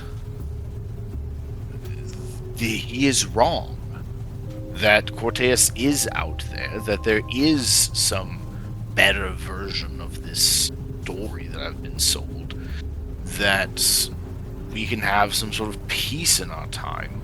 Because without the direction of the deities followers are insane everywhere. It's nuts. I see. The funny thing is, I was going to ask you the same question because, like, you are one of the most affected of us by the situation. But you are one of the least actually tied to the situation. Which sort of is a little counterintuitive to me. I only want to do the one thing I can do. Really. I'm not smart. I'm not like Lucien. I'm not magically inclined like you or Dahlia or Lucien. No. Again. And I can't put together pieces of a puzzle like everybody else can. I'm no good at it. All I'm good at is getting out of things alive. Escaping. Keeping myself safe and surviving. And so that's all I can do for everybody. All I want to do is to keep everybody safe so that they can do whatever it is that they want or need. Like you. Protect you so you can get your answers. Maybe even talk to the man himself if he really is out there. And I've been thinking... I've been wanting to protect everybody so that they can do the things that they want to do. Part of it, Dahlia, Gwen, wanting to do good things and stopping, helping people. That's still something that they want to do, and I am so harsh towards them, so pushy and stern. And yet, all I want to do is protect them, so maybe I should stop trying to rush everything and trying to boss everyone around, and I should just let them do the things they want and just do what I can do, which is to protect them. You know? Do you think that you might be wrong in your assessment of the need for haste? No. I don't. Yeah, But if they really think that it's not an issue, they really think there's no rush, there's no urgency, we can dilly-dally all we want and do helpful things for every person we come across, then fine. Then I should just stick by them and protect them in doing so. If it comes back to bite us, so be it. I will protect us then, too. You know, it's very selfless talk for one who's definitely the most selfish of all of us. But I greatly admire that. Insult compliment? Yeah. Don't know really how to take that. Take it however you wish. But so this puts us in sort of a strange situation now where, like, the reason that we're here is because we have goals that can't be done without these people. Yours sort of involves the people themselves, so I think that's probably better. But then from my perspective, am I just keeping them here just to drag them along? Like, am I just using them for my own ends? I would hope that our friendship would supersede that, but Leo. And If she's I gonna put her finger to your mouth. It's okay. And then she's gonna like run her finger down your jaw. Whatever it is that you choose to do, I'll be there. And I'll protect you. Just like I did before, even when I thought you were making a dumb-ass, stupid-ass choice. And then got Rosari's killed. I am not going to leave you. Whatever your choice may be. I really hope you're saying that now, and perhaps wouldn't have said that so nicely before, as I would hope our relationship has enhanced itself a little bit here, because that was very kind, and I hope that it was a little more personal than it may have been in the past. You question a lot of things about me. You called me selfish and then selfless all in one sentence, and now you're wondering if I truly mean what I'm saying? No, I know you mean what you're saying. I just hope that it's more personalized than perhaps towards another member of our party. Well, I'm getting ahead of myself. I'm going to say Athera, who has been with you guys have stayed as a group for most of this. She's just like 5 feet away, awkwardly holding her tea set. She has made a brew of tea, and she goes, not to interrupt, I do apologize, but do you Ava's like on the table, leaned up to Leo, and just looks side at her. Yeah, Athera's just awkwardly standing there like, so do you want the tea? Oh yeah, you made the tea that's gonna calm me down and then take all the anxiety away? I'd love it. Placebo effect, and she pours you some of her tea, and then she points across the room. She says, I'm gonna go sit somewhere else, and she goes to find herself a table, and we will shift vibes back to the group on the train. Lucian, Dahlia, Rosaris, Gwen. Hello. As you guys hit that last stop where those hoodlums begin to exit off, the storm takes over. Yes, Rosaris.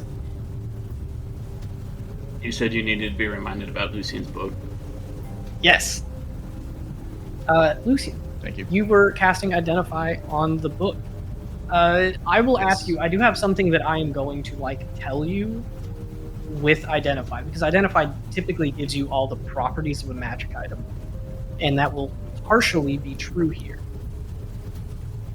Do you have anything you would like to know about the book itself or how it works that you think might be able to be answered with Identify?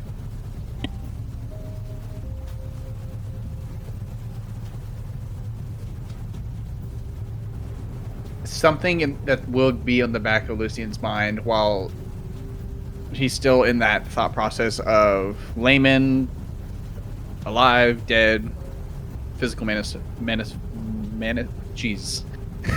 Manifestation. Thank you.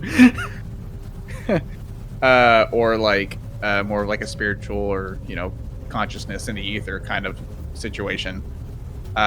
he will still wonder if there is a part of Layman that is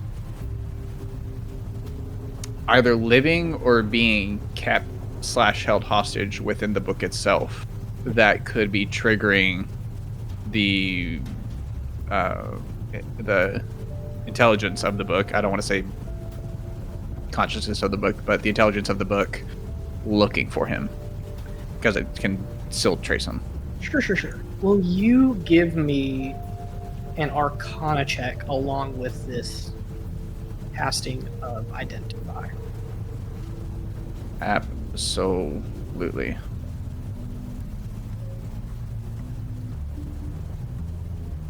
That is a... Forgot that I moved my stuff over here. That is a 28. 14 plus 14. Damn. With a 28, I'm gonna like fill in some clues here as you get the information from the book. First and foremost, you are entirely confident, like the Identify essentially tells you, that no, this book has not trapped Layman's consciousness. That is not what has happened here. The book is independently pseudo-conscious. It's more of like an acting intelligence that kind of mimics the user more than anything else. So, kind of like how Jacques has taken on different properties under Rosari's, this book would not be the same exactly with two different people. It's going to write differently, it's going to record things a little differently because it's operating on your consciousness extended to the book. So Layman is not like trapping. Okay. The second thing I'll say is that the book is capable of much more than what you're capable of with it right now. And what I mean by that is to fill the dots here. The book really wants to be reconnected with Layman, somehow, some way. Layman died 1,200 something years ago, right? You essentially get the idea that if you were somehow able to either reconnect the book with Layman or trick it into thinking that you have, you don't have to pretend to be Layman, but if you were able to essentially validate your ownership via some sort of certification process using Layman to do so, you might unlock the potential with this book. Yes. Can I push into that point? If I were to use either a relic used by Layman in the past or potentially a spell created by Layman on or near the book, am I able to tell now if that would have any effect? I'm going to say you're not certain. It's worth a shot, but you're not certain. And then the last thing that I want to give you is your insight as to what this book may be capable of. Is you, from reading the journals, kind of get the idea that this grimoire was special to Layman and he was the one behind Cloudspire and all of that stuff. This book, as of right now, mechanically speaking, allows you to a limited number of times cast spells that you have but don't have prepared, which is unique and cool. You think at its height, it is capable of pulling information from Cloudspire for you to use, including spells. And as far as you know, Cloudspire has access to pretty much everything. So hypothetically speaking, a little side quest for Lucian, if you will. If you find some way to convince this book to unlock its full power for you, you would effectively have access to every wizard spell ever created. Like these remnants, the things that it lists that Layman enchanted, are said to be like incredibly powerful. This book is, at best, an uncommon or rare magic item right now. Probably rare. This thing should be legendary. It should be way stronger. And you know that. And you know that it's locked behind it wanting Layman, but you don't know how to satisfy that request. But I'm going to leave it at that. I'm not going to give you any like leads with it other than what the requirement is. Okay. I'll take that. As you guys approach the city, Richie is. You guys get to the central train station in a little location called Braston. Braston is like the fun, cool section of the city. Richie, as you guys stop, you're at this huge train station that is almost a quarter of a mile long. There's like multiple stations, multiple trains coming in and out. There's walkways that go up above, and then there's like stairs that go down to each of the different stops where you guys can walk around the room. Richie gets out, and this is all like completely chill for him. But he's looking at you guys, seemingly lost, and he just says, "Okay, so listen, here's all you need to know. We're gonna hop on a train, be here in about 5 minutes. We're gonna head to Waterway. Like I said, that's where my work is. I need to stop by there, drop off all of my notes and writing and stuff. Then I'm going home, taking a shower, seeing my wife and kid, and then going back to work to write up all of this stuff that we've been talking about. If you're looking for your friends, chances are that's close to where they're going to be. I don't know where they're staying. I don't know your friends like that. I thought you were going to show us around. I absolutely can. I have a job, so I'm going to have to go do that first. I also have a family. I'm going to go do that beforehand. And then, if you guys are still hanging around, I wouldn't mind showing you around the city, telling you what you need to know. And who knows? Some stuff is always going down here. You might be able to make yourself useful within the city. Get a couple bucks. Get your name out there if you want, or not out there. It doesn't seem like you guys are interested in that. Help some people. Seem to be something y'all are interested in, according to this morning. So, the offer stands. If you want to find me, you know where I work. You can find the place. But, and as he says that, you guys hear another train whistle as a train comes in, and Richie walks with you guys across to the next station. You hop on, get on a train, and head over towards a quick little 5-minute trip to part of the town called Waterway. And from there, you guys get off on a much smaller station. This is just kind of a one-stop area. The train exits as you guys get off. Rain is pouring down. It is cold, but not super freezing. You guys think that the constant rain has something to do with the fact that the temperature doesn't really get much below 32, because it's not frozen water, otherwise it'd be snowing. Richie looks at you guys and he says, "All right, well, I'm off to do my things. If you guys want to find me, you know where to do so. Best of luck to you, finding your friends and doing all that other stuff. But if you want to keep yourself busy and, do something. I'm a reporter. I know all the notes in the city. So I could definitely find something for you." Richie, are you gonna at least point us in the direction where a good chance our friends could be? He looks around and he can't see the buildings, but he's like, that way's toward the gate, and he points you guys kind of eastward from your best guess. Okay, thank If you. you had to choose a tavern that had the best bar and or stage for someone to dance on, which one would you recommend? It wouldn't be in Waterway, let me tell you that. Okay, the best one in Waterway. Ooh. I tell you, there's a place. Its name is a misnomer. It's called the Bitter Troll, right? It's where a lot of people go late at night to kind of relax, unwind after a long day. Nice little place. It's got a club underneath. I know some people who work there. You tell them I sent you. They might let you in. Ooh. I don't want in the club. I just need to know how to get to the bitter crap hole, whatever you said. Bitter Troll. Anyway, you take this. There you go. Okay, so you're going to go down here. You're going to hang a left, and then there's going to be a main road that goes through Waterway.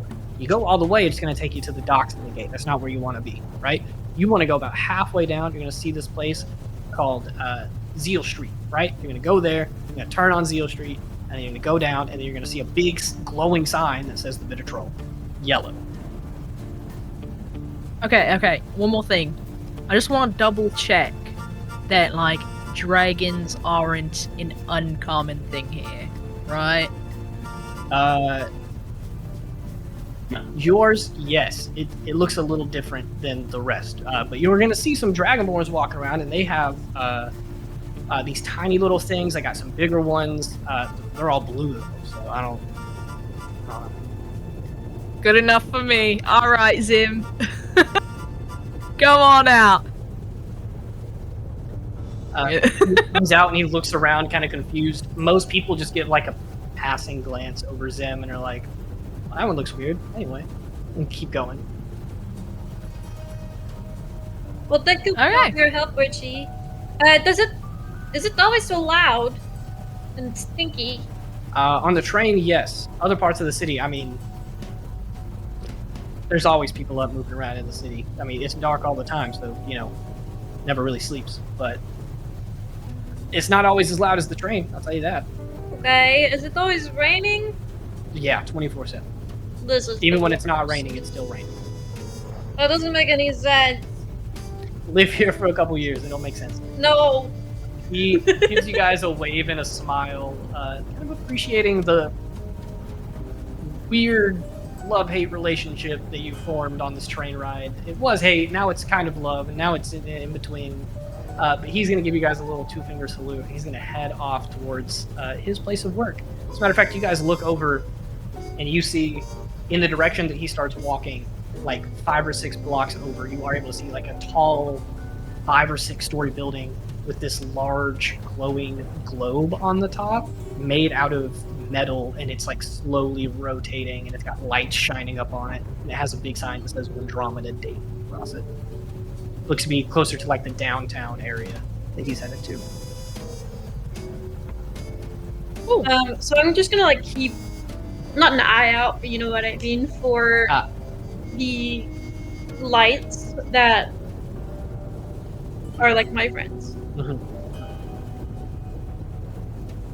I'm also gonna keep like an eye out for him.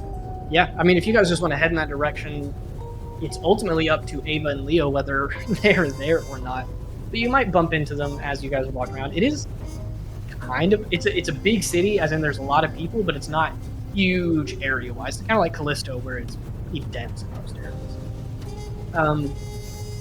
Let's switch over then. Let me pause this music. Ava and Leo, Athera is staying at the inn that you guys were just at. Where do you want to go, though? Do you want to stay there? Do you want to look for your friends? Do you want to find a place to wait out, waiting for them? Yes, I could send them a message, but I feel like there would be a waste of some magic, considering that we didn't get a very good night's rest, trying to be a little hasty. I'm down to just wait. I feel like they'd be able to find us. Maybe we should just stand outside. Walls. Maybe we could just post up. That'd be cool. Mm-hmm. Sure. Do you have an umbrella? I don't, but I'm not perturbed by this wet weather whatsoever, so... But we're gonna get wet. I'm going to be soaked. Yes, you would look like a drowned rat wet, wouldn't you? Let's go get some wet weather gear. Yeah, this makeup is not waterproof. We should fix that, too. I wonder if their technology has gotten that good in this city. They said it was good. We're going to get an umbrella, and then we're standing outside.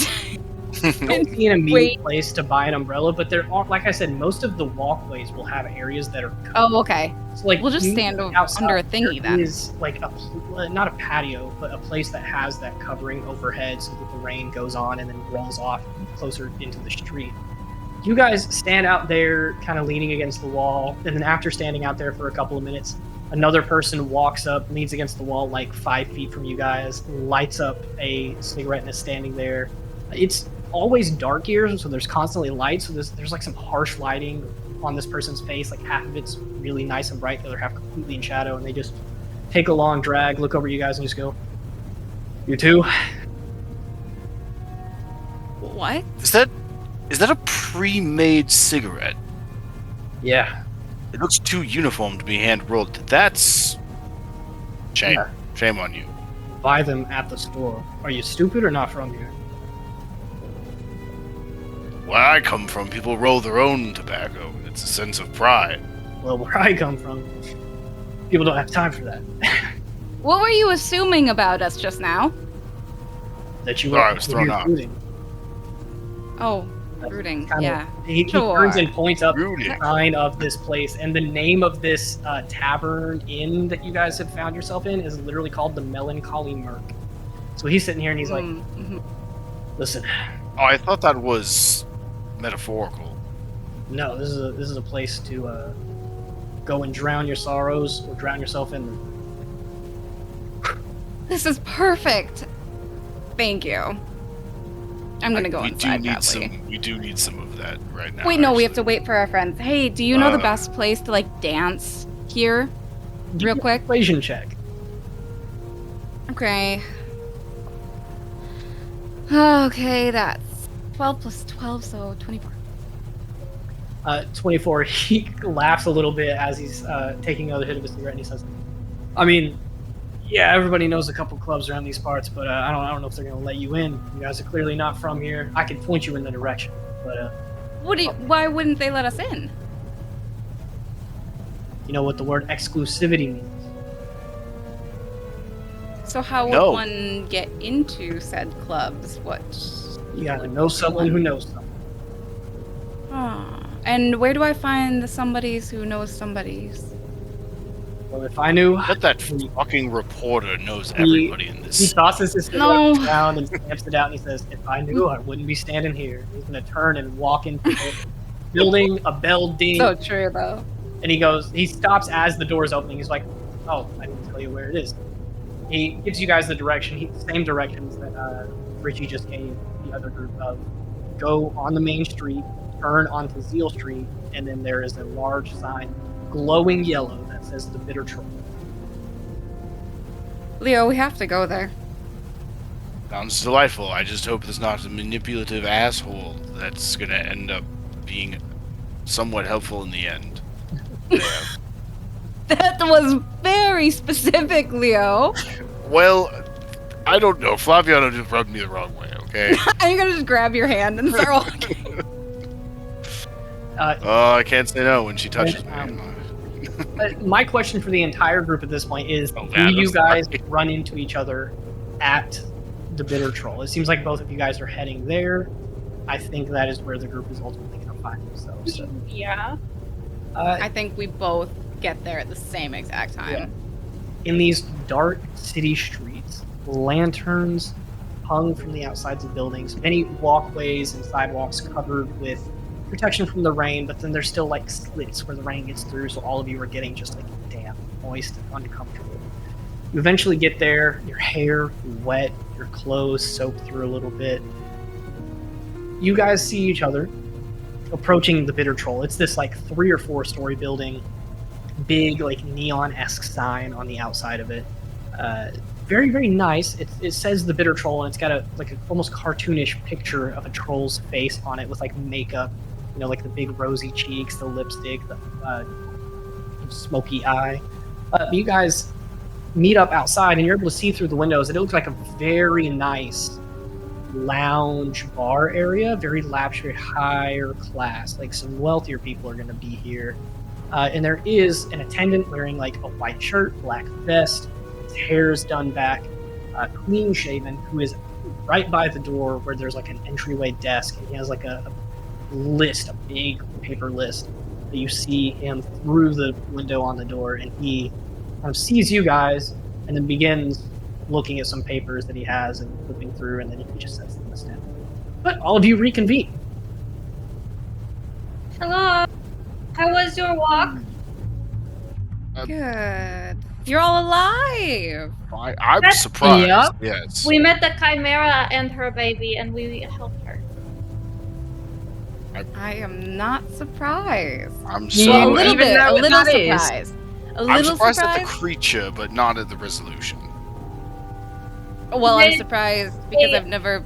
Baby Bjorn, so that she could carry her baby, because she was stealing meat from a farm because she could not move because her baby could not fly. So we made her a baby carrier, and so she could carry her baby somewhere where she could get wild game, and everybody was happy. I'm sure. And what's even sicker, right? She had a blue dragon head. Like me! Oh, And it's called She the had a blue draconic dragon end of hat. it. At least understood draconic. oh, Yeah, I spoke to it. It was pretty cool. wow. It was really fun. I bet. The baby was one of the cutest things I've ever It seen. made very cute little noises. You probably would have loved it, Amy, I'm not gonna lie. Well, maybe. Perhaps, but a serious question. Were you followed? I mean, you stayed in the city quite a lot longer. Perhaps our adversaries caught up to us? Nope. Nope, we just helped other people. I hope it's not too much at the detriment of you, Leo. Yep. So are we going inside? That's what I'm attempting to discern. Yes, this seems to be a establishment let's of go some inside. renown. The problem is I don't know if we're going to get inside. I know, we're getting inside. She is a dragonborn. Remember, there's supposed to be like. You say that. Oh, that's Dragonborn right. with a Well, dragon. Okay. We know so, someone. Gwen, what are you gonna say about all of us? What were your You're my friend. Entourage. What you're entourage? talking about, and I Perfect. also turn into a blue dragonborn. Except the horns, can they still be my crystals? Yes, we'll say that you are able to do that. Your eyes are going to be like kind of clouded over, and it's going to look like you're blind, but you do have like the crystalline structure where your horns are, and just kind of like on the top of your head. So you just look like a kind of weird blue dragonborn. All right, Glenn, go work your magic. And I will also be there. Thank you. I will head inside with Zim in tow. You open the door, and a very, very, like, I'm trying to think of a good word for this. A calm aura in this place. You hear some light music playing. It's a very jazzy town, by the way, if you guys haven't noticed. But you walk in, and you hear the person immediately greet you, and he just says, "Hello, welcome to the Bitter Troll. My name is Asmund, and anything I can do for you, I will be happy to do so. Can I get your name, please?"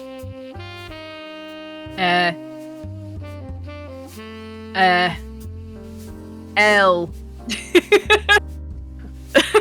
Do you have a last name, L? Gwendil. L. Gwendil. He goes over his list and he's. I am so sorry to disappoint. This must come as a miscommunication from someone, but I do not have your name on the list. If you were recommended to become a member by someone, they have not let us know. So if you will contact them and have them come in, as long as you have permission from a member, I would not mind letting you in at all. We were recommended this place by some reporter. His name is Richie. Richie.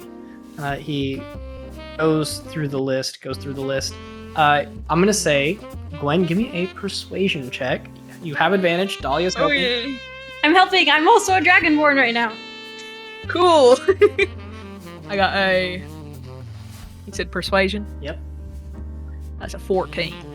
With advantage? Yeah. My other one was a nat one. I don't want to talk about it. A 14. This guy's gonna look you guys. He seems very clearly doubtful, but the simple fact that you're blue dragonborns makes the DC on this significantly lower. And he says, yes, I do know Richie. Seems you might be here on just some temporary business, so I cannot help you become a member, but you are allowed to visit. I will just ask you to refrain from going to the top floor. You have the basement that you can go to as you wish, the lounge, and he gestures out to the floor that you're on. You see people like, it's early in the morning, but there are some people here like sipping on what might be mimosas or some like fruity wine. Upstairs, we do have some game rooms if you wish to participate there, but the uppermost floor will be off limits to non-members. We do have a few members of staff. Could they also come in with us as well? If they are with you, that is fine. I will just need names for everyone to document coming and going. Okay, they can bring. They can tell you their names. And I kind of like open the door, and I'm not even looking that direction, obviously. Yeah. But As you guys each come in, this guy's going to ask for all of your names. So Dahlia, you would be first because you're right there. So we have L, and then we have I am Dove. Gwendiel. Dove Gwendiel. Are you... No, I shouldn't ask. Please. No, go ahead. Well, there is just... Obviously, the primary families. I had not heard of another one that was potentially becoming a little more... How do I say? Relevant. If that is the case. Are you perhaps a growing family? Are there any other Gwendiels I should know of? You will find out soon enough. Yeah, you'll probably meet him at some point. As you guys start filing in, we'll say that Rosari's you would be next, so he looks to you. Says, name please. Rosario Eyeless. Rosario Eyeless. He looks to Lucian.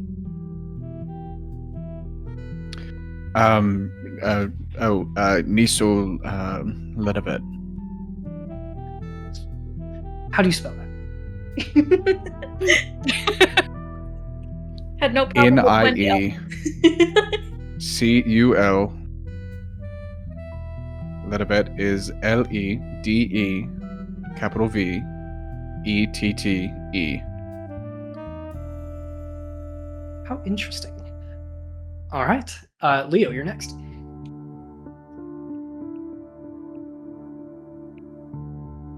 Toys Qual. Sorry, I had to. Quinn what? Wintorius Qual. Qual has an apostrophe in it. After which letter? The Q. It's like Qual. There's an apostrophe instead of the U. Quintorius, I thought it was after the W. There's no W in Qual. Really? I swear there was a W in that. No. It's Q apostrophe ALL. He kind of shakes his head a little bit. Half-work spelling things is never an easy thing to track.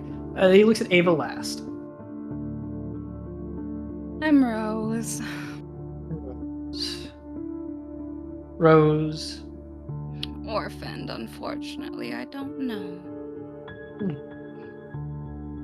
Rose. You can just say of my house if you really gotta. You would put really something let there. me? I would. course. You've been So very good. kind, You've been very Elle. nice. She is really a wonderful entertainer. Is there somewhere she could perform for you? I'm sure you would Rose of House be Windows. blown away. As I said, as non-members, you will have a bit of restricted access, but if you ever do get a formal recommendation, I would be happy to let you go through the application process. What's this restricted access entail? What do you guys do here? That is for club members to know, and club members to know only. But as guests, you are free to visit and discover things at your own leisure. Well, thank you, All right. friend. Thank you. And I'm like holding on to Gwen's arm, like this. I'll just pat her on the shoulder.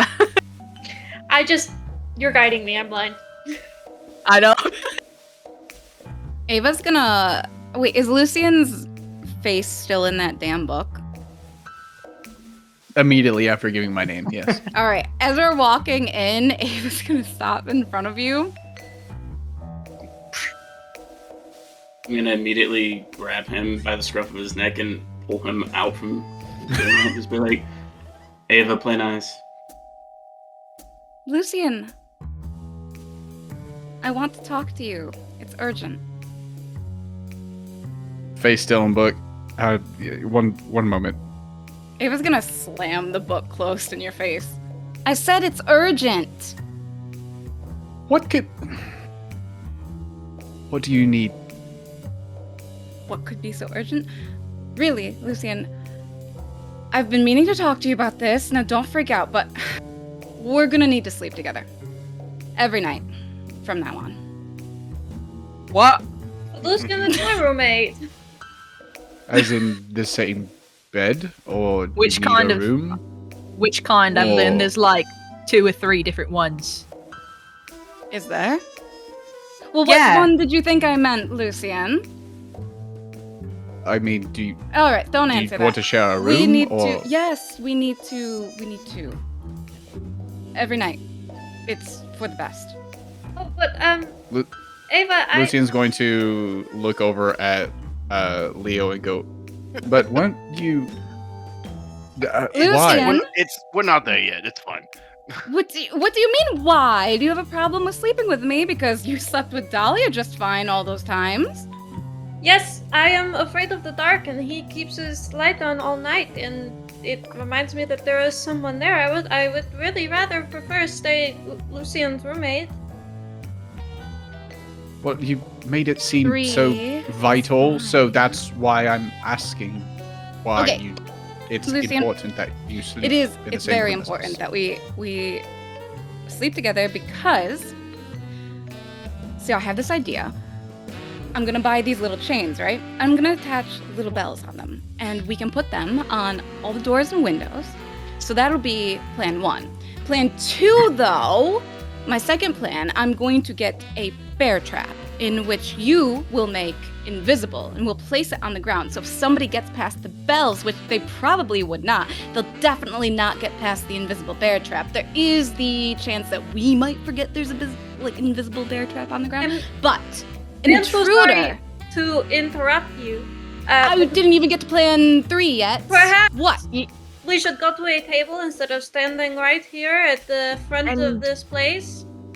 Also, Whenever you say that, maybe- Lucian is going to look around, It like and he's zooms going out. to go. People are like, No. When you say that, Lucian's going to look around and just go, "Wait, where are we?" We're at the Bitter Troll, Lucian. Welcome to reality again. So I'm assuming we made it to Windromeda, and he's gonna Yes, try to we did. look You outside wrote the the door. No, Train- we're in a Train completely different robbers. place right now. How long have you been reading that damn book, this whole Lucian?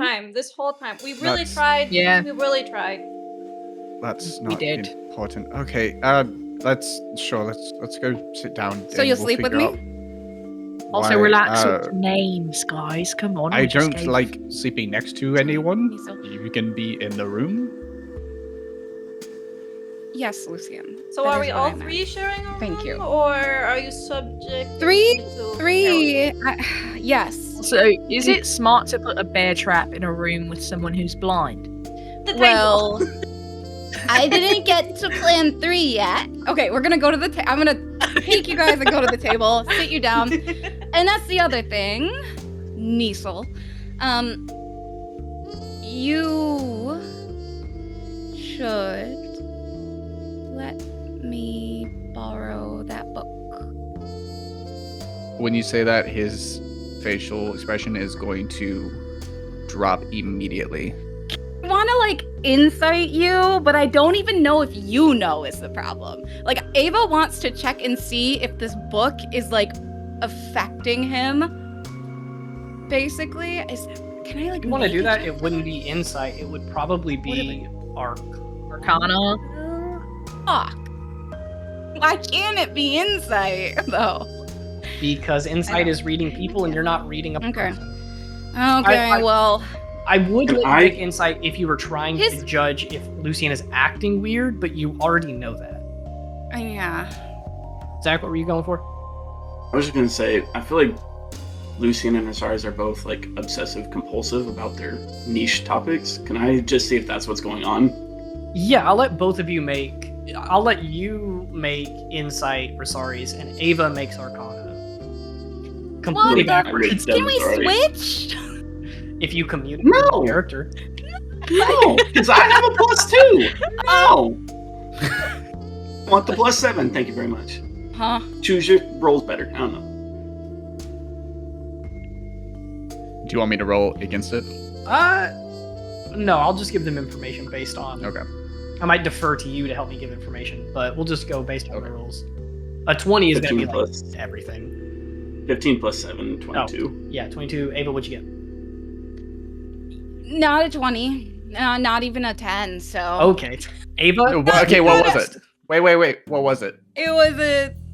I think I have a +4. My phone died, but I rolled a 3. Okay, so 7. I rolled really bad. I'm not good at magic-y stuff. I will say that for Ava's perspective, not knowing how this book works or the magic behind it, the only thing on your mind is the fact that when Mavrakis initially had it, and she was trying to force people to attune to it, she had 3 bodies, one of which was someone who worked at the Order. Clearly, this book is dangerous. Now, Right, okay. how those people died, you don't know. They could have died attempting to attune to it. They could have died after they attuned to it. But I'm going to say that's on the forefront of your mind is like, last we know about someone attempting to mess with this book, we saw bodies. Okay. That's in your head. Rosari's, Gatlin, what does Rosari think on a 22? On a 22, as of right now, it is definitely more of a compulsive thing of, oh, Lucian has found a very small tidbit of information that he has been looking for, and he is sprinting as fast as he can with it, and nothing else can concern him right now. Yeah. So everything's fine. Yeah, Rosari's is probably thinking it has to do with Lucian's sister. That seems to be like his driving force. And Which I have talked with him about plenty before. And yeah.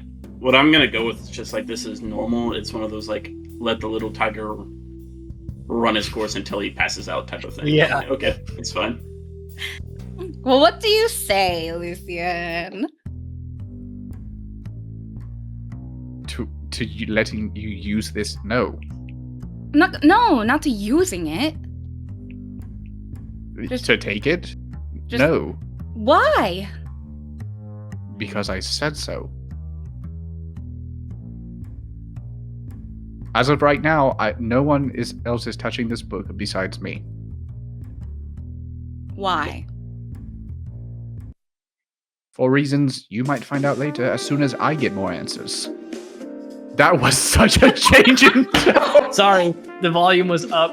I was trying to switch it to a different. Are we about to fight? No.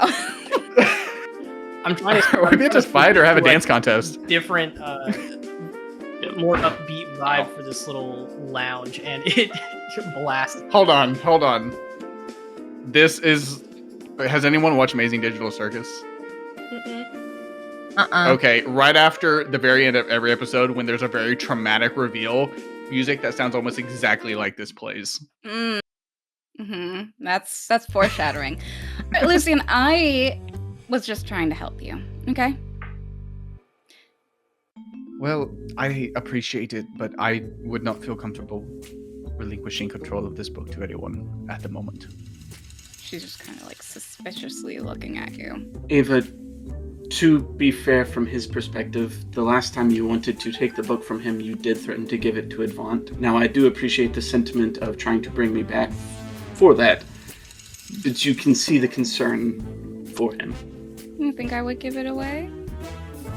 I think you admitted that you would give it away given the right circumstances. That's so true. But really, I was just gonna see, if I slept with it. Wait. I used to have nightmares, alright?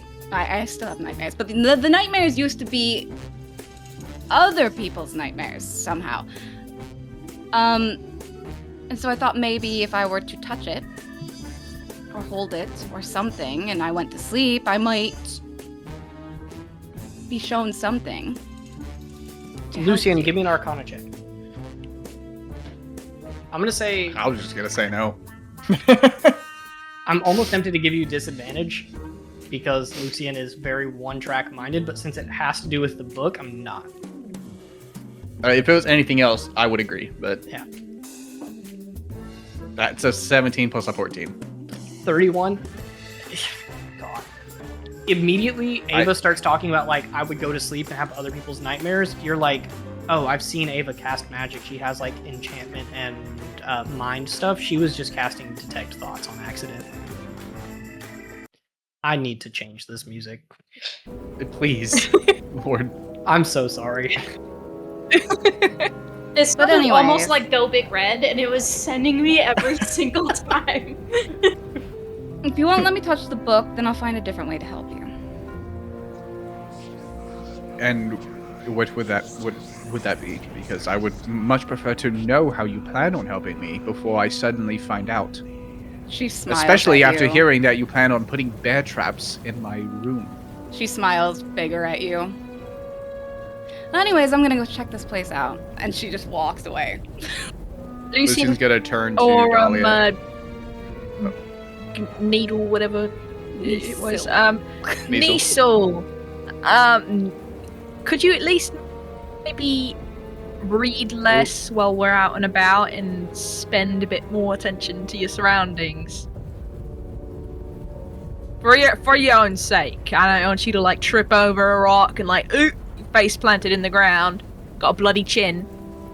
Well, I haven't done that yet. I don't think. You will.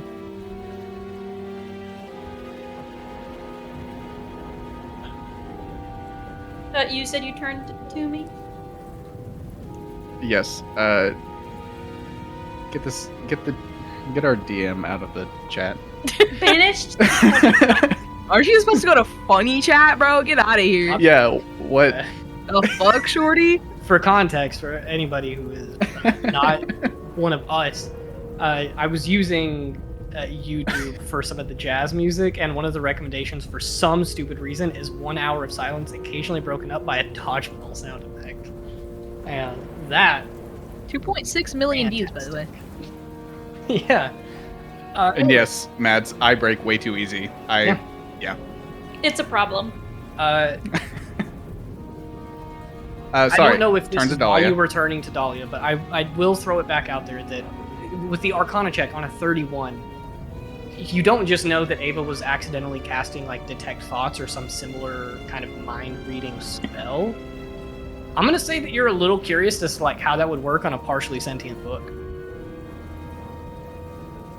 Identify gives you the like mechanical stuff of like knowing there's more power to be had, here's what it can do now, here is information about the substance of the book. But I will say on that 31 Arcana check, you think like, oh, that's a route I haven't gone, is like trying to read the mind of the book because it doesn't want to talk to me or tell me what to do.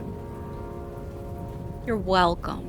Sorry, I thought for a second I was about to correct you, but then I remember last session I did, I believe, send. I think I did a sending to the book. You did I think a message cantrip to the book, but that's not the same as like Detect Thoughts. Yeah. I was trying to get that. Okay. So with that knowledge, Lucian is going to turn to Dahlia and say, I really don't think we're going to get any sleep tonight. And then that's going to trigger that thought process of, I haven't used Detect Thoughts yet. And he's immediately going to open up the book again. You know, I am a telepath. I can do that. Athera is staying at that other end, thinking that you guys are going to bring the rest of the party to her. Dahlia, you are probably the most perceptive person right now. Will you give me a perception check? Yes!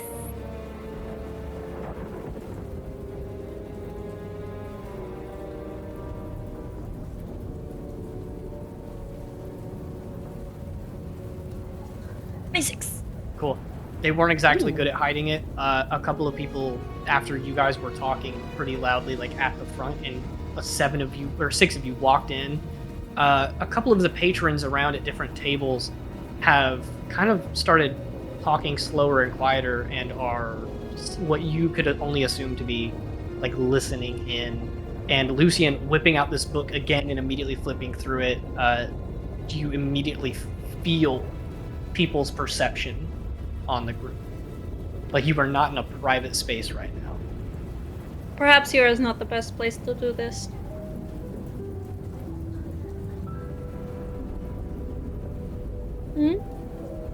Hello? You are still. I'm You sorry, can't what? just ignore everybody talking. Jingle, jingle. It's going. I will take a jingle. I'm gonna let y'all know that. Yeah. Lucian, if you ask Madam, for help, I am willing to help you. I mean, I have visions. I am a telepath. If you're trying to get into this thing's brain. That actually wasn't what I was planning on asking you to do, but What are you? we can go over that later. You might be able to do that as well. Whatever you need, just ask. Also, Dahlia, on that perception, since you rolled really high, you do pick up part of someone's conversation in the lulls from people talking, trying to like figure out what you guys are about and figure out, what is this thing that is so important to all of you that Lucian is working with. You do hear one person, a woman's voice. You hear her like snapping first, and she just goes, "Hey, no, come on, loop back in. Have you seen her?" And then she's talking to what you can only assume to be another dwarven, or not another, but a dwarven man. And he goes, No, haven't heard anything about her. You said she works at the docks with me at Tideswallow? And then the woman goes, Yeah. Have you seen her? She, here's a sketch. She had, cropped black hair. She's about 5'6", kind of a round face, and she had a tattoo of a rose on her arm. And the guy goes, no, I haven't seen anybody like that. If she worked at the docks with me, we weren't in the same department. She might have been front-facing. I'm just loading stuff. I'm just a hand. And the woman goes, Great, well, if you find anything, please do let me know. I would greatly appreciate it. That's it. You're good. You can go back. And you see that you hear that the dwarven man gets up and walks away. You hear her let out a long sigh. And on your insight, you're probably able to put together with basic intelligence, like, this woman is looking for someone, and it sounds like she is missing. But with that, you turn back to the group, you're like, I will help you with this book thing later. There is a missing person.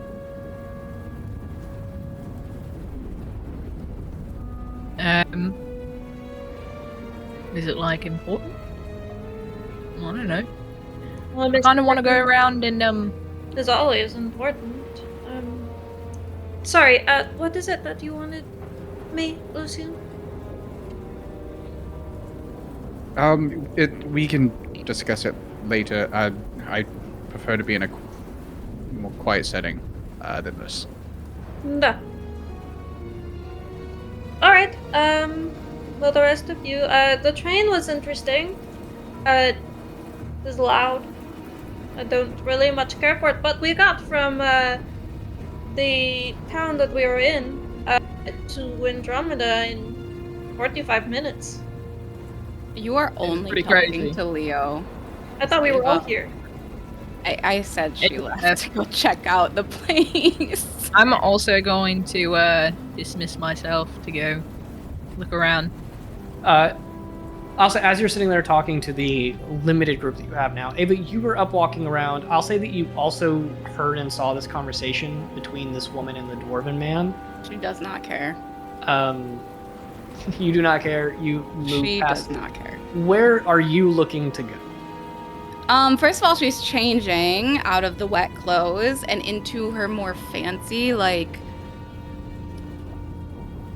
dancer, not dancer outfit. Just the fancy, cool ones that she wears, basically.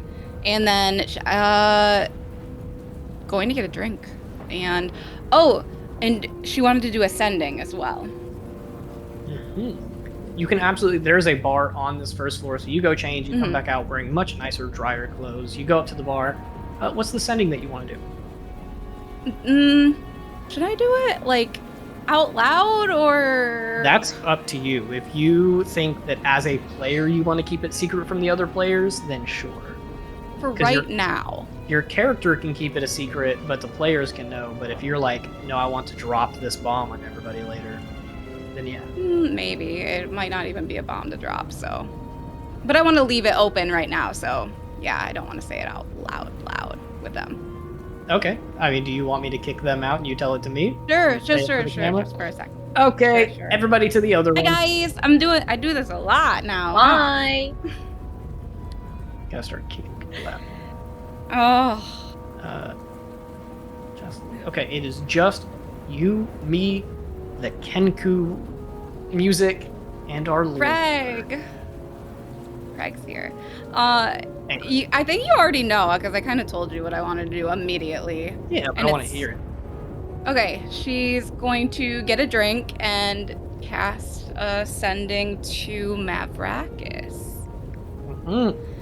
I didn't count this out, so it's just going to be something along the lines of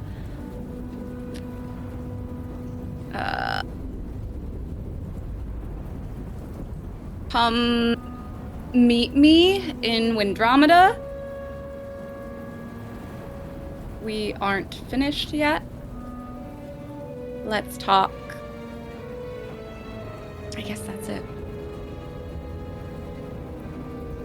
Cool. 15 words. You send it. Less than a I minute did not later. say the last part. I guess that's it. I did not. That was me to you. Well, hey, I'm putting it in there. You sending. I'm assuming this is from one of your scrolls. Yes, I still had 2. Cool. Within a minute, you get a response, and it is Mavrakis saying, "No, our business is done. You don't have what I need."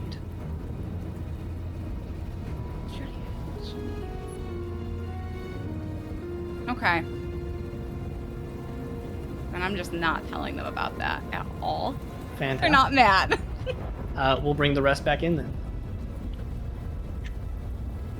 All right. Whoa! Another one. Whatever y'all are So you guys saying, don't know. we're back. Thank you. Why Who is was at the Jocelyn bar? showing me an illustrated die gap? What was that? That's not what that was. It was just another sneak peek into the I was also thinking thigh gap. No, I did not see a thigh gap. Gwen, you said you're also getting up and kind of navigating around. I am. What are you looking into? Zim. Where are you going? Zim is coming with you. See, people seem to give you kind of like a regard as you walk around. If they're like listening into you guys, as soon as you get up and walk even remotely close to them, they are right back into their conversation. Not diving into your business one bit. Good, they gotta stay in their own lane. I don't know, I just want to find, like, maybe some people to potentially talk to. Well, And see where the hell Ava went. Ava went to she went to the bathroom. But the 2 people that you immediately see that are not actively talking with someone is the woman that was talking to the dwarf. She gets up and moves to like a different table, and she's sitting down. She's got like a beverage in front of her, and she's like going over some notes that she has on a notepad. And then the dwarven man, who is sitting at that table like a little confused, but he's about to get up and leave. Okay.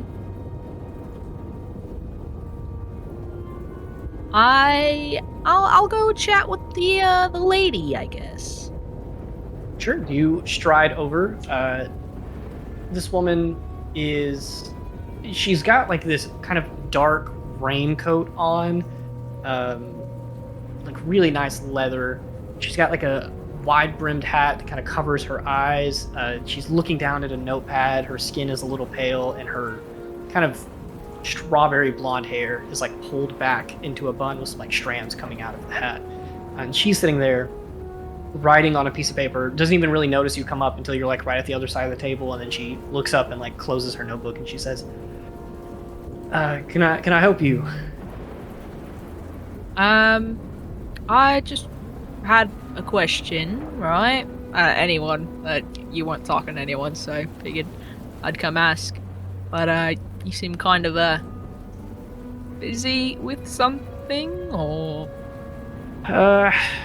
Not really. Not a lot of information to go around. Go ahead, have a seat. Gwen sits down, and Zim sits right next to her. You sure you ain't got nothing, like... You seem kind of perturbed by something. Her eyes are narrowed and like glaring at you. I'm gonna let you choose one of 2 things. You can either make me a deception check if you want to keep up this facade of El Gwendiel, or you can roll me an insight check to figure Just out me. what's going on with this girl. Insight, and what else was there? Deception. You can pick one. Okay. Which one are you more? Yeah, I'm gonna do insight. I'm doing insight. Okay, that's not bad. That's a 15. 15 is solid. She's squinting at you, looking at you, and she just says, well, you're not from here. Not from one of the houses, for sure. I'm assuming not from Windromeda at all. Don't recognize I'm from you. my own house. Don't recognize any of your friends. Yeah, I got some stuff going on. With your insight check, this girl is what you would best summarize as a detective. And she is going through notes and like looking for information that she simply does not have, and trying to like put pieces. You see her brain like trying to put pieces together, but the gears just aren't clicking. And she says, Yeah, I got some stuff going on, but nothing pressing at the moment. What can I do for you? What are you doing here? I was just gonna ask around and see if anyone knew if there was maybe a good doctor I could take my dragon to. Doctor for Dragon's not going to be anything relevant to here. On your 15 insight, she is really sizing you up and immediately thinks like, okay, new person in town. Is this a lead? Is this potentially the person behind what I'm after? So she is like looking at you, thinking that you could be a criminal. Okay. She says, no, doctors, sure, I know plenty that would do what you want for cheap, but someone who could work on a Drake, no.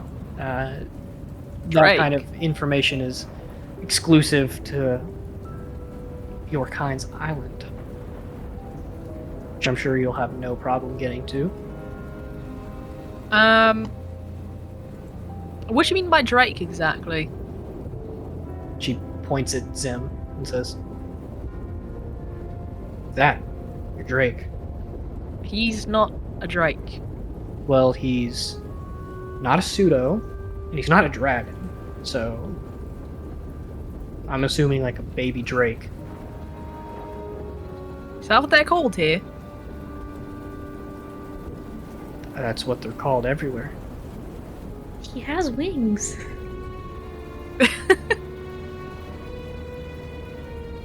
Do the Drakes here have wings? I don't know. You got no clue. No clue. Well, if you perhaps maybe need any help with whatever you're doing, and it's nothing too crazy, I could possibly lend a hand. I just helped out a chimera the other day. That's pretty sick, isn't it?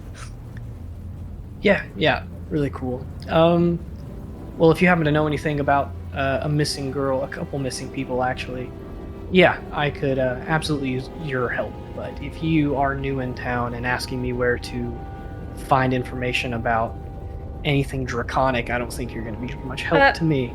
Because I'm listening in, could I like overhear that Gwen's kind of trying to help? Sure, yeah. Can I go over there? Yeah, you'll walk up. She watches as you walk up, sees you look like a blue dragonborn, but clearly not similar to Gwen. Just like, I tell you what. Forgive me, Go you ahead. said you need help? Yes, take a seat. We'll get to that in a second. I'll match you. You're clearly new here. I'm clearly suspicious. Question for question. Alright. Lay it on.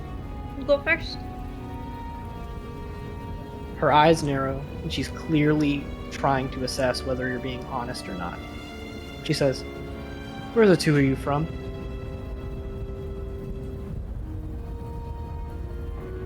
What's it to you? I cannot speak for my friend here, but not Windromeda, I can tell you that. Yeah, I'm not from Windromeda either. That's pretty obvious though, isn't it? Yeah, quite obvious. I am from Norana. She assesses you, assumes that you're telling the truth. I speak fluent Noranan. Yeah. She waves you with her hand. She looks at Gwen. Mount Keenma. Where the hell is that? Eorsha. Right. Your turn. Why are you so suspicious of us? Because I currently have 3 people missing that I am looking for. And at this point, anyone that I don't know is a suspect. So until you are proven otherwise, a couple of new people in town immediately raise a red flag to me. Well, I can tell you that we showed up here today.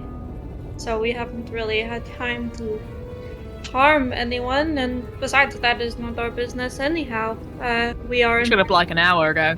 in the opposite business. We are adventurers, we help people.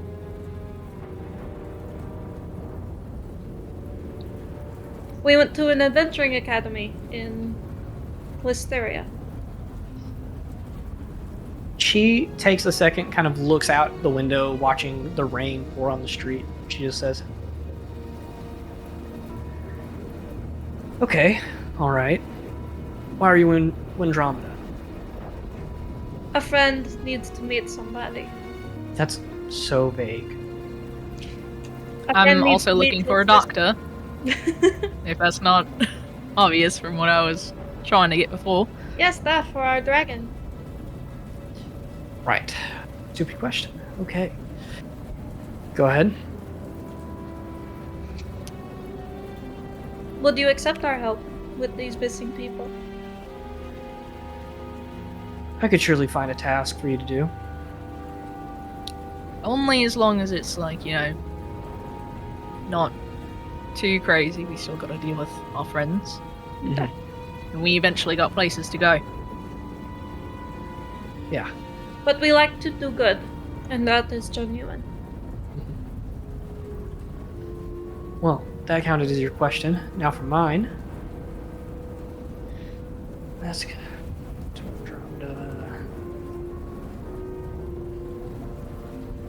No. She is really, really investigating you guys, like scanning her brain for something about the group. And she just says,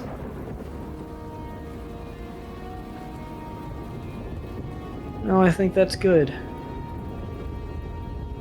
Yeah, here's what I'll tell you. Girl works at the docks. Been missing for almost a week now. Couple people who I thought might have seen her said that they haven't. Maybe you can find some better information than I can. Keep it separate from me. I'm not to call myself famous, but people know my name and my face, and whenever I start showing up, they know that something's going wrong, and some people don't want to talk to the people who are investigating things that go wrong. So, I'll let you go check it out." She worked at Tide Swallow Docks, down near the gate. Her name was Beverly Cartwright. Poke around, find some stuff out, see if you can't get to me.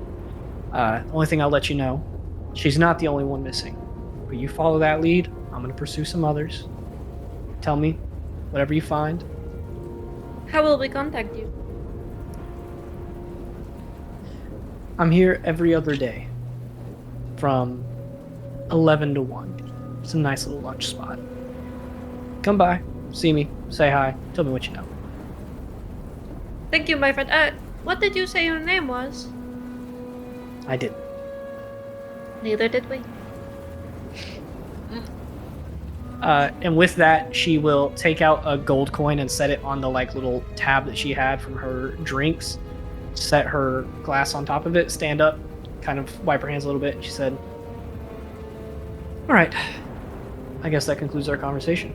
I'll see you in 2 days." And she gently taps, I'm gonna roll for this, odd for Dahlia, even for Gwen. She gently taps Dahlia on the shoulder, as she walks out. You're not sure why.